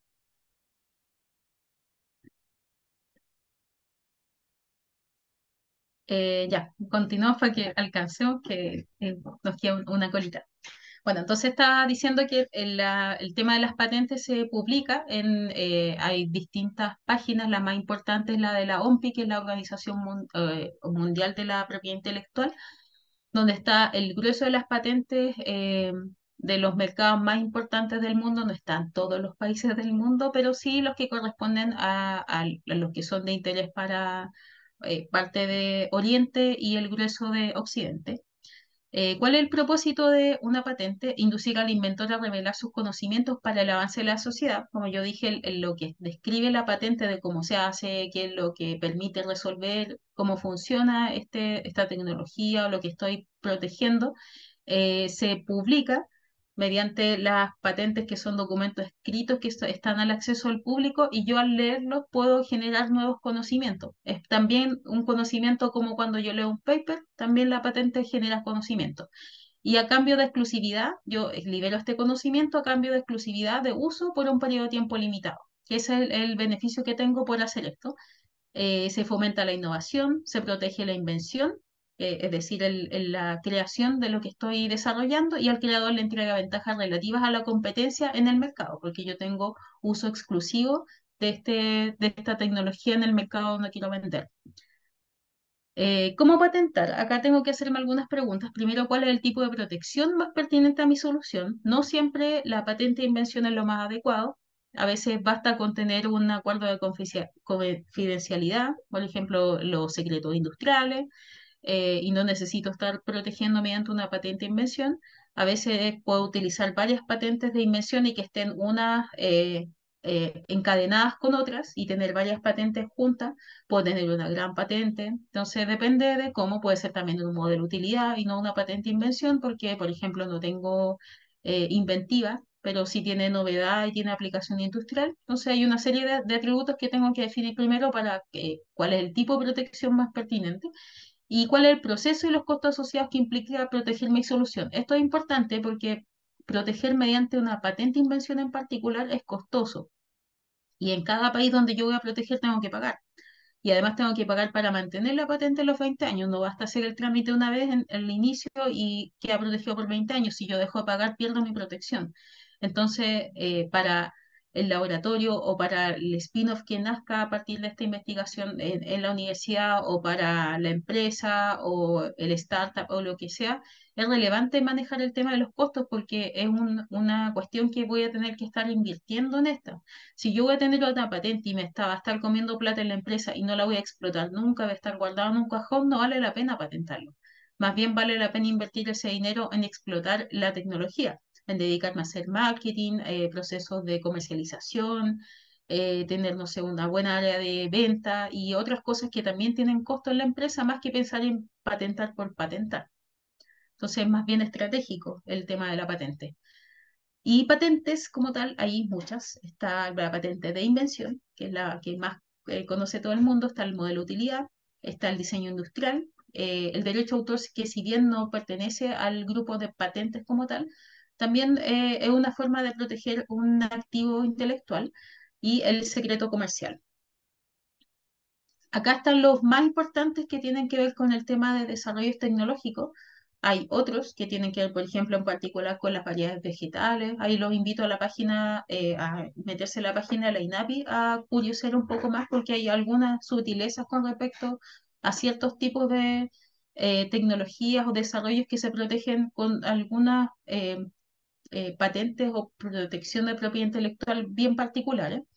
Pero estos son los más utilizados en general, hablando a grosso modo en la industria. Está la patente de invención, que tiene que cumplir tres atributos, que es la novedad, la inventiva y la aplicación industrial. La novedad es obviamente que es algo que no existía. La inventiva es algo que, si bien yo como, por ejemplo, yo soy bioquímica y se me ocurre alguna solución para, no sé, por ejemplo, el tema este que estaba mencionando al inicio de la bacteria para el proceso de biolixiviación, y se me ocurre alguna solución, tiene que ser una idea lo suficientemente inventiva o novedosa o creativa más bien, para que no sea una idea evidente para otro bioquímico o alguien profesional afín a mí. Tiene que ser algo que tenga una elucubración o un nivel de pensamiento que no sea evidente para cualquier profesional que comprenda o que sea experto en el área. Tiene que tener inventiva. No sé si me explico repitiendo la palabra, pero es algo que no es obvio para un experto en el área. Entonces, no basta solamente con que yo tenga la expertise, sino que también tiene que ser algo que no es evidente para mis pares. Y la aplicación industrial, que significa que yo lo puedo vender a gran escala, en grandes volúmenes o tiene potenciales clientes que me lo pueden comprar. Este tipo de protección de propiedad intelectual, la patente invención, tiene una duración de 20 años y hay millones de ejemplos de grandes productos que han impactado en el mercado que tuvieron protección en su momento por patente. Por ejemplo, empezando por el telégrafo, el mouse del computador, el rollo de papel higiénico, el sistema de lanzamiento de misiles, el iPod, el iPad y muchísimos más. El modelo de utilidad tiene que cumplir con dos atributos, que es la aplicación industrial, ahí está, hay un error en la palabra, es la aplicación industrial y la novedad, no la inventiva. No necesariamente podría tener eventualmente los tres, pero que, por ejemplo, la inventiva sea relativamente baja, entonces más bien va la INAPI a sugerirle que vaya para modelo de utilidad más que para patente de invención, porque la inventiva es muy baja. Pero en general los atributos que tiene que tener es la aplicación industrial y que sea novedoso, o que tenga inventiva y que tenga aplicación industrial. También puedes. Elena, una consulta.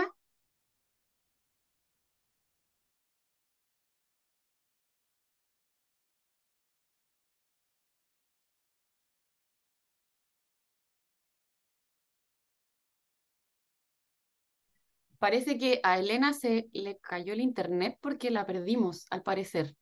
Esperemos unos minutitos a ver si regresa. ¿O soy yo? ¿Me escuchan? Sí, Yo te Javi, escucho, Ah, Javi. ya, sí, se ya. Es Elena escucha. entonces que perdió la conexión. Esperemos un poquitito.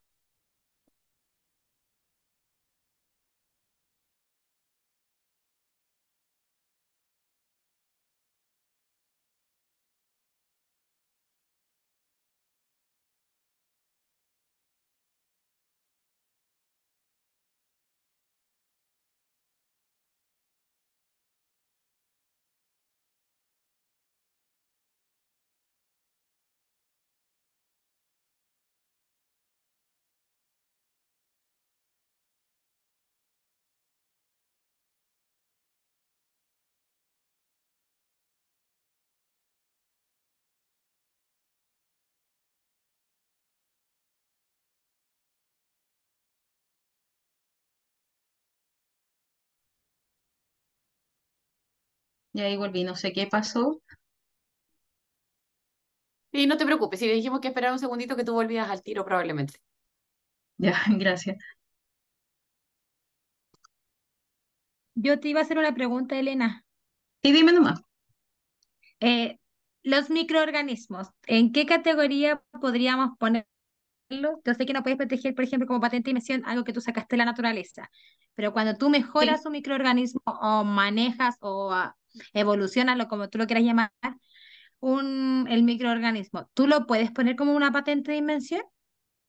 El microorganismo como tal sí está Modificado, por así modificado. Sí, decirlo. eso sí. Sí, tiene, o sea, y además tiene que tener aplicación industrial, porque no es Sí, claro. el microorganismo completo, o sea, el microorganismo y no sé, por ejemplo, la enzima del microorganismo X que tú modificaste y que hace X cosas. Es como una aplicación industrial bien concreta, Ah, ahí sí tú lo puedes proteger. pero como una enzima, una parte, pero no como microorganismo completo. Sí, pues, tú dices que el microorganismo tanto y que hace tal cosa en general, después, bueno, si es que algún día te toca contactarte con un perito, por ejemplo, tú en el laboratorio puedes tener ya una enzima del microorganismo que hace una sola reacción, pero él te va a sugerir, pero protégelas todas, porque tú tienes tu Ya, microorganismo, ya lo desarrollaste, tú lo mejoraste en el laboratorio, no existe en la naturaleza, entonces lo proteges todo y todo lo que potencialmente puede hacer ese microorganismo, aunque no lo hayas probado. Pero sí, po, ya, ok, lo que está en la naturaleza no lo puede proteger, sí, pero si está cambiado, sí, ok, a eso. grandes rasgos. Por ejemplo, hay una excepción si es un microorganismo o alguna cosa que genera, no sé, normativas como un poco obvias, pero no está de más mencionarla. Si generan, no sé, impacto negativo en la humanidad, si son capaces de generar enfermedades, como hay cosas como éticas que no se pueden proteger, pero se subentiende. Se ve en mi pantalla, ¿verdad?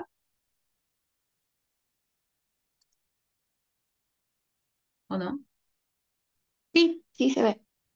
Ah, ya, ya me asusté, pensé que me había caído de nuevo. Ya, ya, entonces estaba explicando esta parte que, bueno, que la patente de invención, no sé hasta dónde se alcanzó, alcancé a escucharlo de la patente, ¿no? Que duraba 20 años, lo de Sí, los modelos de utilidad. sí, quedaste en el modelo de Ya, utilidad ya. que estaba mal ahí, que había que hacer aplicación. y, Ya, eso, y novedad. eso es.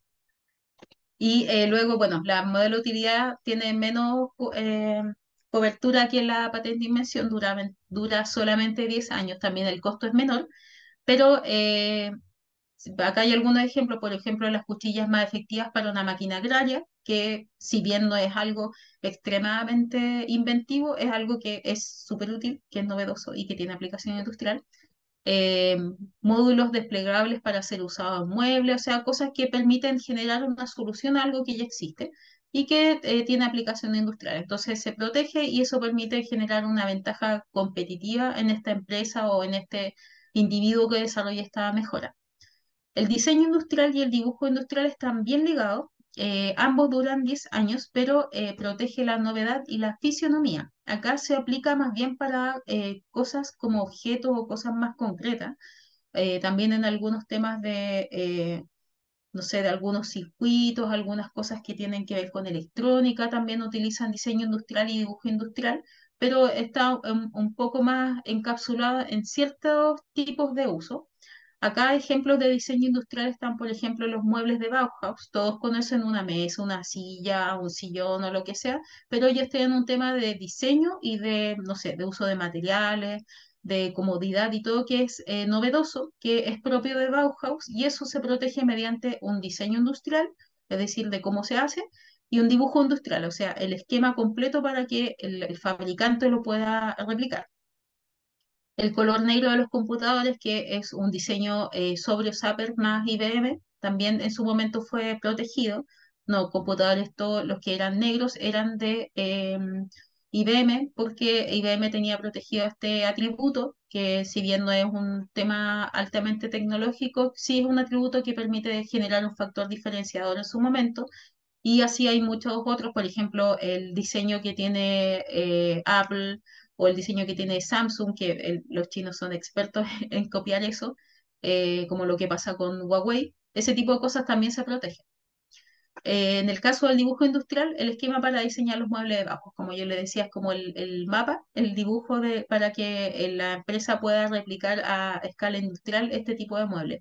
Y así, por ejemplo, no sé, el diseño de, qué sé yo, los patines, de cosas que tienen, que ya son, existen y que todos conocemos, pero que se pueden mejorar a partir del diseño o de la fisionomía, no sé si está bien dicha la palabra, pero en temas económicos, en temas de comodidad, en temas de que sea más liviano, de los materiales, y ese tipo de invenciones también se pueden proteger. Pues la protección es más corta, pero sí genera ventaja competitiva para las empresas que hacen estos desarrollos. Acá es parecido a lo que estaba preguntando, me parece que Cristian, si no me equivoco, el tema de las zonas, de dónde proteger. ¿Dónde hay que patentar? Acá hay un tema que va bien ligado con el mercado a donde yo quiero vender. Yo voy a proteger donde primero el mercado sea atractivo para mí, donde me van a comprar el producto. ¿Por qué digo esto? Porque puede ser que en África haya necesidad X de cierto producto porque, no sé, no existe en ese mercado o porque hay una enfermedad crítica y no está el producto disponible y tal vez yo lo tengo, pero desde el punto de vista comercial no me conviene patentar ahí porque nadie me lo va a comprar, porque no hay recursos para comprarlo. Si hay una demanda, por ejemplo, en Estados Unidos, o hay una demanda en Europa, o hay una en India, o hay una en Chile, es ahí donde yo voy a proteger mi invención, porque estoy asegurando de yo tener el monopolio y de poder vender de manera exclusiva ese producto. Si alguien me lo copia, lo puede hacer, pero no va a poder venderlo donde yo estoy vendiendo de manera exclusiva. Entonces, la decisión depende del mercado en donde yo quiero vender.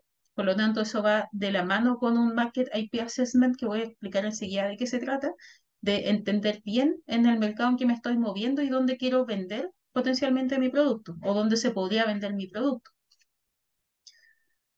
El Market IP Assessment, entonces, bueno, lo voy a explicar, parece que no está definido acá, pero el Market IP Assessment es un estudio que se hace a partir del conocimiento del mercado, de cuál es el interés de los consumidores, cuáles son los competidores que existen en ese mercado, cuáles son las necesidades que tiene ese mercado, Y el IP Assessment se refiere a un estudio del estado del arte de las patentes, de la propiedad intelectual que ya existe con respecto a ese producto. Por ejemplo, si yo ya tengo un producto que está, que yo creo que es novedoso y que no existe en el mercado, y me pongo a averiguar las patentes, resulta que ya existe y además está protegido con una patente. Tengo cero opción de desarrollarlo tal como está en la patente, o podría hacerlo, pero venderlo en los países donde esa patente no está protegiendo, que en verdad eso no es un negocio viable, es más bien pensar en una alternativa distinta a lo que ya existe en las patentes. Por lo tanto, conocer el mercado y el estado del arte, es decir, lo que hay en cuanto a información y protección de la propiedad intelectual, es importante para definir qué voy a hacer con mi producto. Si, por ejemplo, el mercado me indica que es muy pequeño y tal vez mi producto necesita una gran inversión, tal vez desde el punto de vista económico no valga la pena hacerlo. También en cuanto a las patentes y en general la protección de la propiedad intelectual me permite ver los avances de la técnica.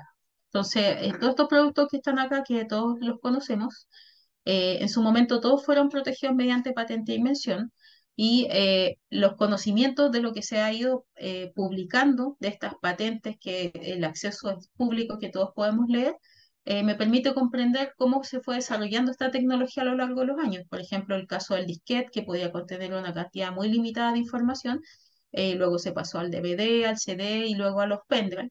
En el caso de la reproducción de música estaban los vinilos, los cassettes, los Discman, después estaban los iPod y una serie de otros sistemas para poder transportar y reproducir música.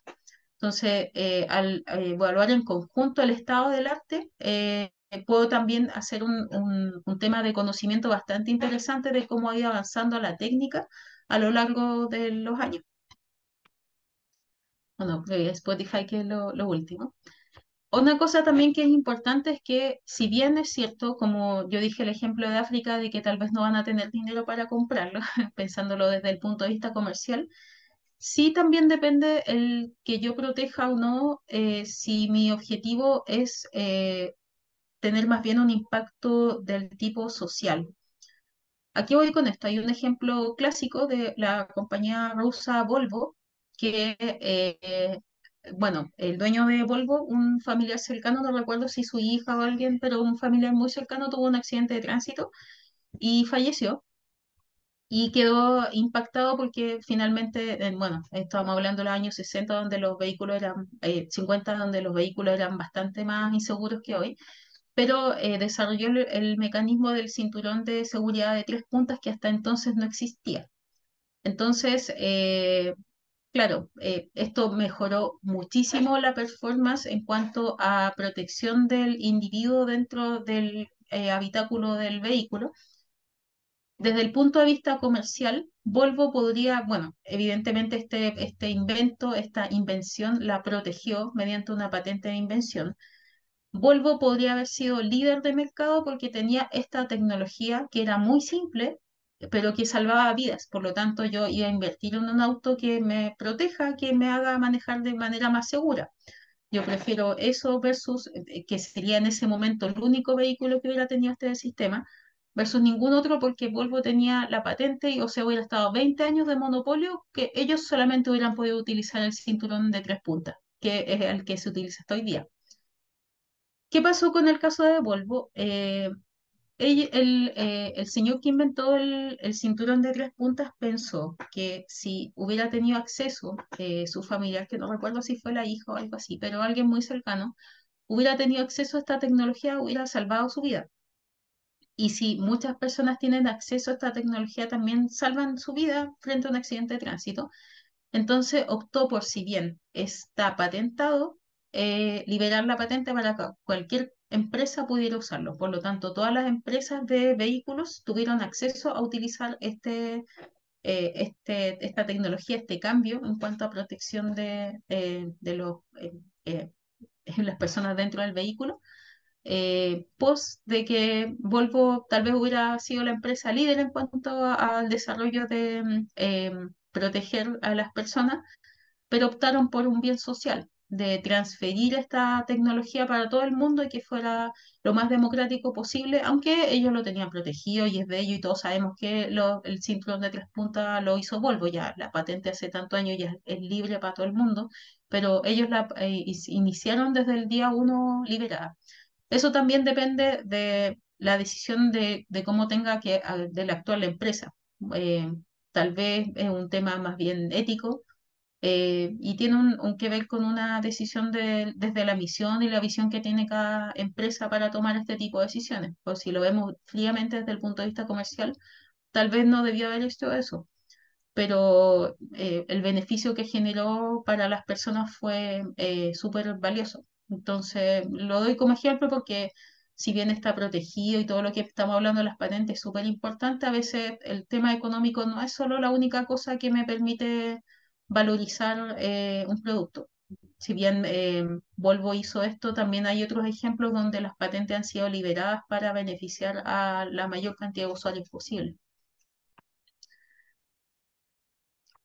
Entonces, en el caso de la estrategia de PI, tengo que preguntarme tres cosas. ¿Qué es lo que voy a patentar? ¿Cómo lo voy a patentar? ¿Y dónde lo voy a patentar? El qué es qué cosa, qué tecnología, qué producto, que concretamente, qué es lo que va a decir mi patente. ¿Cómo lo voy a patentar? Es decir, si voy a usar una patente invención, un modelo de utilidad u otro sistema. Y dónde patentar se refiere a los países o mercados donde yo quiero que esté protegida mi tecnología. Para eso es relevante entonces definir una estrategia comercial que sustente el invento e innovación, entendiendo cuál es el propósito. Es decir, qué es lo que yo quiero hacer, dónde quiero vender, quiero tener un impacto social, quiero abordar a la mayor cantidad de gente posible, quiero llegar a un grupo que realmente tengan el dinero para pagarlo. Hay un montón de otras decisiones que tienen que ver más allá del tema de la patente per se. Entonces, en el caso de la estrategia PI está el estado del arte, que es una de las cosas que mencionábamos inicialmente que hay que revisar. ¿Qué otras patentes hay? ¿Qué cosas se han hecho con respecto a la tecnología? Es muy raro que haya una idea que a alguien no se le haya ocurrido antes. Siempre hay algo parecido por ahí. Entonces, es muy relevante buscar antes el estado del arte de las patentes en estos motores de búsquedas liberados como el de la OMPI, que es el más robusto. Las últimas investigaciones y avances en un campo específico. Acá también son válidos los papers, los libros, las comunicaciones entre los especialistas, los aspectos técnicos y tecnológicos de las nuevas soluciones y las tendencias emergentes. ¿Qué buscar? La investigación académica para el estado del arte, las patentes existentes y los productos competidores, que eran las tres cosas que habíamos mencionado previamente.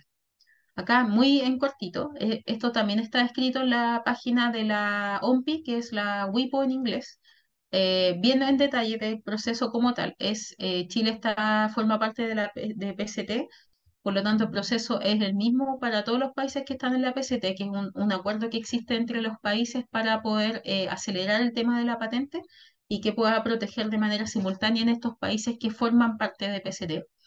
Pero básicamente yo tengo una invención, hago la solicitud internacional y desde el día cero, que es de la que postulo, se llama la fecha de prioridad, es decir, desde ahí en adelante yo ya estoy protegida hasta que me digan que no se puede patentar y ahí quedo fuera, pero desde ahí para adelante ya estoy con una patita adentro. Está la oficina receptora y de ahí empiezan a correr los meses y se fijan abajo. El proceso es bien larguito, acá está descrito con 30 meses, a veces es más rápido dependiendo de la tecnología, pero no se demora 2 meses, tiene su tiempo. Y una vez que se llega a la oficina receptora, está las autoridades que lo revisan, está la oficina internacional que es la WIPO, se hace la búsqueda de las patentes, se evalúan las distintas oficinas regionales, donde Chile también es una de ellas. Y finalmente, una vez que tengo definido cuáles son los países, ingreso a la fase nacional, donde algunos países tienen distintos precios, distintas cosas que hay que cumplir, que son pequeños detalles. Pero el proceso en general se empieza, en el caso internacional, hago una pincelada con todos los mercados que potencialmente pueden ser de interés. Ya. Y acá, como para recalcar el tema del estado del arte, ¿cuál es la importancia de revisar qué es lo que hay antes de tirarme a proteger mediante una patente de invención u otro sistema, o pensar en comercializar una tecnología sin haber revisado el estado del arte? Es importante hacerlo porque me puede evitar hartos problemas desde el punto de vista legal. Al ingresar a un mercado tengo que estudiarlo, tengo que saber cuáles son las patentes, quiénes son mis competidores, qué publicaciones científicas hay, qué se está haciendo en el mundo con respecto a esto, o cosas parecidas, no necesariamente va a ser exactamente lo mismo que yo, pero están resolviendo el mismo problema. Entonces tengo que conocer qué hay en el entorno. Debo conocer la tecnología, qué patentes hay, qué licencias, qué cosas se están protegiendo, es decir, conocer bien dónde me estoy moviendo, cuáles son los mercados más importantes, cómo está creciendo este mercado, quiénes son los principales consumidores de este producto, de este servicio. Y si mi producto o tecnología en ese mercado tiene similitudes con algo patentado, estoy infringiendo la ley de propiedad intelectual. Por ejemplo, si yo desarrollo un producto X y paso por todo el tema de madurez tecnológica, hago todo el tema de mercado, pero no me olvido el tema del estado del arte, de las patentes, revisar paper, de hablar con gente experta del área, de conocer el mercado, no, no hago nada de eso. Estoy segura que se va a vender y continúo. Llego al final, llego al mercado, empiezo a vender y resulta que ese producto hay algo súper parecido, que ya tenga 5 años de mercado y tiene patente, estoy infringiendo una ley que es la de propiedad intelectual o la propiedad industrial. Y eso es grave. Tal vez para las empresas pequeñas llegar a este tipo de litigios no lo hacen en general porque es costoso, pero si una empresa grande o alguien que está asociado con una empresa grande, no sé, yo soy una empresa chiquitita, pero le ofrezco el servicio a una empresa gigante, probablemente la empresa gigante me va a apoyar. Entonces es relevante conocer qué hay antes de, de meterme en blanco a cualquier mercado o de empezar a desarrollar incluso una tecnología sin conocer qué es lo que existe. ¿Cuál es el problema de infringir la ley de propiedad industrial? Debo pagar, por ejemplo, si yo ya vendí y alcancé a hacer ventas por este producto que ya tiene competencia del mercado porque está protegido mediante una patente, hay una licencia o lo que sea que está infringiendo la propiedad industrial, todas las ganancias que yo tuve tengo que entregarlas, o un porcentaje de estas, tengo que pagar multas, que en general es la WIPO quien media en esto, y los abogados que tienen, que hacen los litigios de propiedad industrial, generalmente ganan las grandes empresas, así que si yo, investigador pequeño, se me ocurre hacer algo que ya existe en el mercado y además de una gran compañía, voy a estar en problemas complicados. Hay sanciones también, de por ejemplo que no pueda volver a ingresar a ese mercado en un cierto periodo de tiempo, y los litigios son largos y son costosos. Entonces, bueno, en general el que pierde el que tiene que pagar además todas las costas, entonces no es un tema menor el no hacer algo tan simple como revisar el estado del arte, conocer las patentes, revisar las licencias, conocer a mi competencia, conocer el mercado, qué es lo que se está haciendo, cuáles son las tendencias, qué es lo que quiere el público o los potenciales clientes más adelante. No puedo hacer desarrollos de investigación aplicada en ciego, porque si bien puedo llegar a una madurez tecnológica alta, tal vez nunca voy a poder vender el producto. Y la idea es poder finalmente que este sea utilizado, que tenga aplicación en el mercado. Entonces, esta parte es bien importante. Acá, afortunadamente, en las universidades, acá en la USACH, por ejemplo, la DGT asesora con este tipo de cosas. Eh, no sé si lo hacen ellos mismos, pero sí sé que subcontratan consultoras que pueden hacer los estados del arte, hacer los Market IP Assessment. Entonces, cuando hay un tema, sobre todo tecnologías que requieren alta inversión o que potencialmente se podrían vender, hacer el estado del arte, la evaluación del estado del arte es muy importante para no estar después metido en un tremendo problema por estar en un mercado donde yo no podía entrar. Elena, y No sé si quería alguien quiere agregar como comentar para alguna complementar. cosa. Sí, perdón, ¿me escuchas? No sé, quería A lo agregar mejor. como para complementar. ¿Sí? ¿No? ¿Me escuchan o me escucho muy bajito? Pero me voy a poner audífono. Parece que no me escucho bien. Dame un segundito. No, sí te escuchan, sí. Ah, El ya. video que se ve raro, pero se escucha.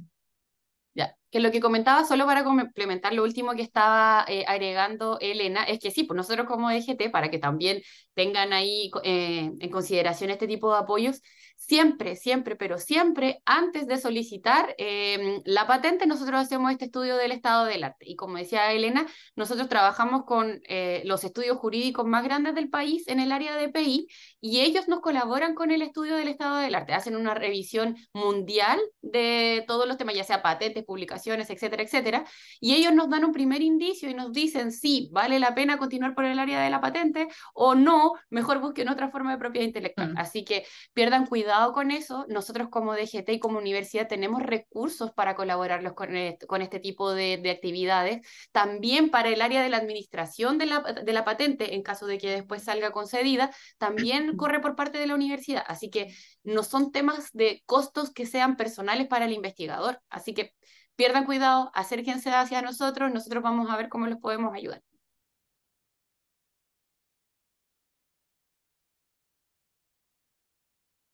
Genial.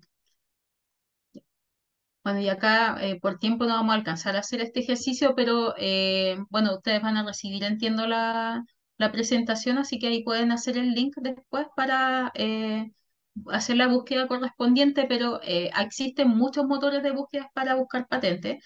Hay un motor de búsqueda español, está el japonés, hay uno chino, hay uno propio de Estados Unidos, pero yo, al menos por mi experiencia y por la experiencia que tengo trabajando con Covarrubias, que ellos también tienen motores de búsqueda que son obviamente pagados, pero este es uno de los motores de búsqueda que es gratuito, lo puede usar cualquier persona en cualquier parte del mundo y es bastante robusto, está súper actualizado, está, a diferencia, por ejemplo, el Google Patent, que también es otra alternativa, pero no está tan actualizado en tiempo como el Patent Scope, que es de la OMPI. Entonces, bueno, es tan fácil como poner en el buscador de Google Patent Scope, que está escrito ahí abajo, ahí arriba también sale. Ponen eso y la primera que aparezca en la búsqueda es el buscador, le va a salir esta imagen como lo que está acá. Ustedes ponen la palabra en español si quieren, el buscador traduce en español o en el idioma que ustedes quieran para hacer la búsqueda. Ponen las palabras claves, pueden poner el código de la patente, pueden poner un tema en particular, pueden poner uno de los propietarios de la patente, pueden poner una empresa, pueden poner lo que quieran y les hace un barrido de todas las patentes que están vigentes y no vigentes que están disponibles en la página de la OMPI. Así que como ejercicio para meterse al buscador es bien interesante, la página es muy amigable para buscar. Como les digo, hace traducciones, a veces aparecen patentes que están en idiomas que son bien ajenos a nosotros, no sé, en chino, en coreano, y igual tal vez la traducción no es muy elegante, pero lo suficiente como para poder entender de qué se trata esta tecnología. Así que les recomiendo que cuando tengan tiempo se metan al Patent Scope y miren, prueben con palabras claves con las tecnologías que tienen relación con sus propios trabajos y es una muy buena herramienta también para poder argumentar proyectos después en Corfo con respecto al estado del arte o cuando estén hablando con la misma DGT y que no lleguen sin saber nada del estado del arte, sino que al menos tengan una pincelada de lo que están haciendo. Entonces acá bueno, había puesto un ejemplo de una búsqueda simple que era de buscar un cepillo para rímel, entonces que es una cosa muy básica y hay, bueno, un montón de búsquedas y ahí solamente aparecían 10 páginas, no me acuerdo, eran como, creo que eran 10 patentes que había ese día que lo hice que aparecían. Y eran distintos atributos y sale no sé, que el perito está aquí, acá, con diseño, que sirve para distintas cosas, así que estaba como bien interesante, salen los años también. Acá arriba, si se fijan, salen los códigos, ustedes pueden hacer clic en ese código que está con negrita y subrayado y ahí se despliega la patente y aparecen distintas pestañas donde salen las reivindicaciones, que son las descripciones de todas las cosas que hace esta tecnología, que es lo que cubre, que es lo que está cubriendo la patente. Sale el diseño, sale el dibujo, cómo se usa en el caso de los modelos de utilidad. Entonces, es bien interesante como para darle un vistazo y tener una mejor aproximación al mundo de las patentes. Así que eso, bueno, y para cerrar, en honor al tiempo y ser respetuosa también con el tiempo de todo, hoy día alcanzamos a revisar a grandes rasgos, que son temas bien largos todos, pero vimos un poco de madurez de tecnología, madurez comercial y algunos tópicos que son relevantes con respecto a la protección de la propiedad intelectual y el estado del arte. Así que nada, pues de nuevo agradecida, no sé si hay alguna pregunta o algo. Lamento si fue muy rápido, de repente hablo muy rápido, pero ojalá que se haya entendido. En todo caso, Javiera tiene mi correo también por si alguien quiere preguntarme algo puntualmente o alguna cosa que necesiten conversar, ningún problema. Y nada, pues muy agradecida también por las preguntas y la participación. Muchas gracias, Elena, y gracias igual a todos y a todas. Igual vuelvo a dejar la palabra abierta por si alguien tiene alguna duda, alguna consulta que quiera resolver con Elena en este momento. Mientras los voy invitando a prender sus cámaras, recuerden que va la fotito de cierre de sesión para que sean famosos todos en la página. Así que les voy pidiendo que prendan sus camaritas para que Pau nos pueda tomar la foto. Ahí la Pau nos avisa cuando estemos listos.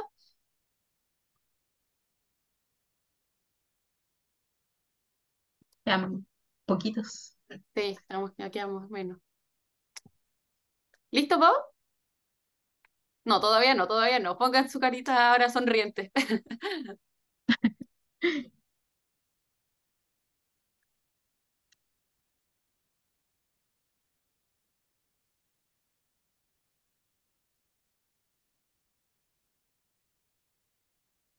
Ahora sí, Pau. ¿O todavía no? Un segundo más todavía. Ya, ahora sí Gracias. estamos listos, sí. Muchísimas gracias entonces a Elena. Súper interesante este tema de la propiedad intelectual. Yo sé que de repente es algo nuevo para ustedes, pero no se preocupen. Nosotros tenemos el contacto de Elena, también tenemos especialistas en la EGT para lo que ustedes necesiten en esta área. No duden en buscarnos, nuestros correos están disponibles igual en la página de la EGT. Cada vez que tengan dudas para lo que sea, llámenos, visítenos, siempre vamos a estar a su disposición. Comentarles de que en la página de la DGT, en el área de Impacta, ya está disponible el PPT y la grabación del taller anterior, y este también va a quedar disponible dentro de esta semana o los primeros días de la próxima. Lo otro también, comentarles de que se cambiaron de orden las charlas que van a haber las próximas semanas. El 7 de noviembre va a ser la charla de estrategia de vinculación para centros y laboratorios de universidades, y el 14 de noviembre va a ser la charla de circularidad e innovación, que fue la que se aplazó de esta semana. Eso. Bueno, los esperamos entonces la próxima semana con la charla de gestión, perdón, con el taller de gestión de proyectos y vinculación a cargo de Jorge Bustamante, a la misma hora en el mismo canal. Recuerden participar activamente y que esto les va a servir para su pitch, que va a poder participar por los 10, 5 y 2,5 millones. Ya aparezco don Francisco comentándole los premios, pero Sí. para que lo tengan ahí súper presente, recuerden que tienen su comodín de faltar solo a un taller para poder acceder a este premio. Muchas gracias, descansen, nos vemos pronto, que estén bien. Chao. Chao, gracias. Chao. Chao, muchas gracias. Chao, gracias.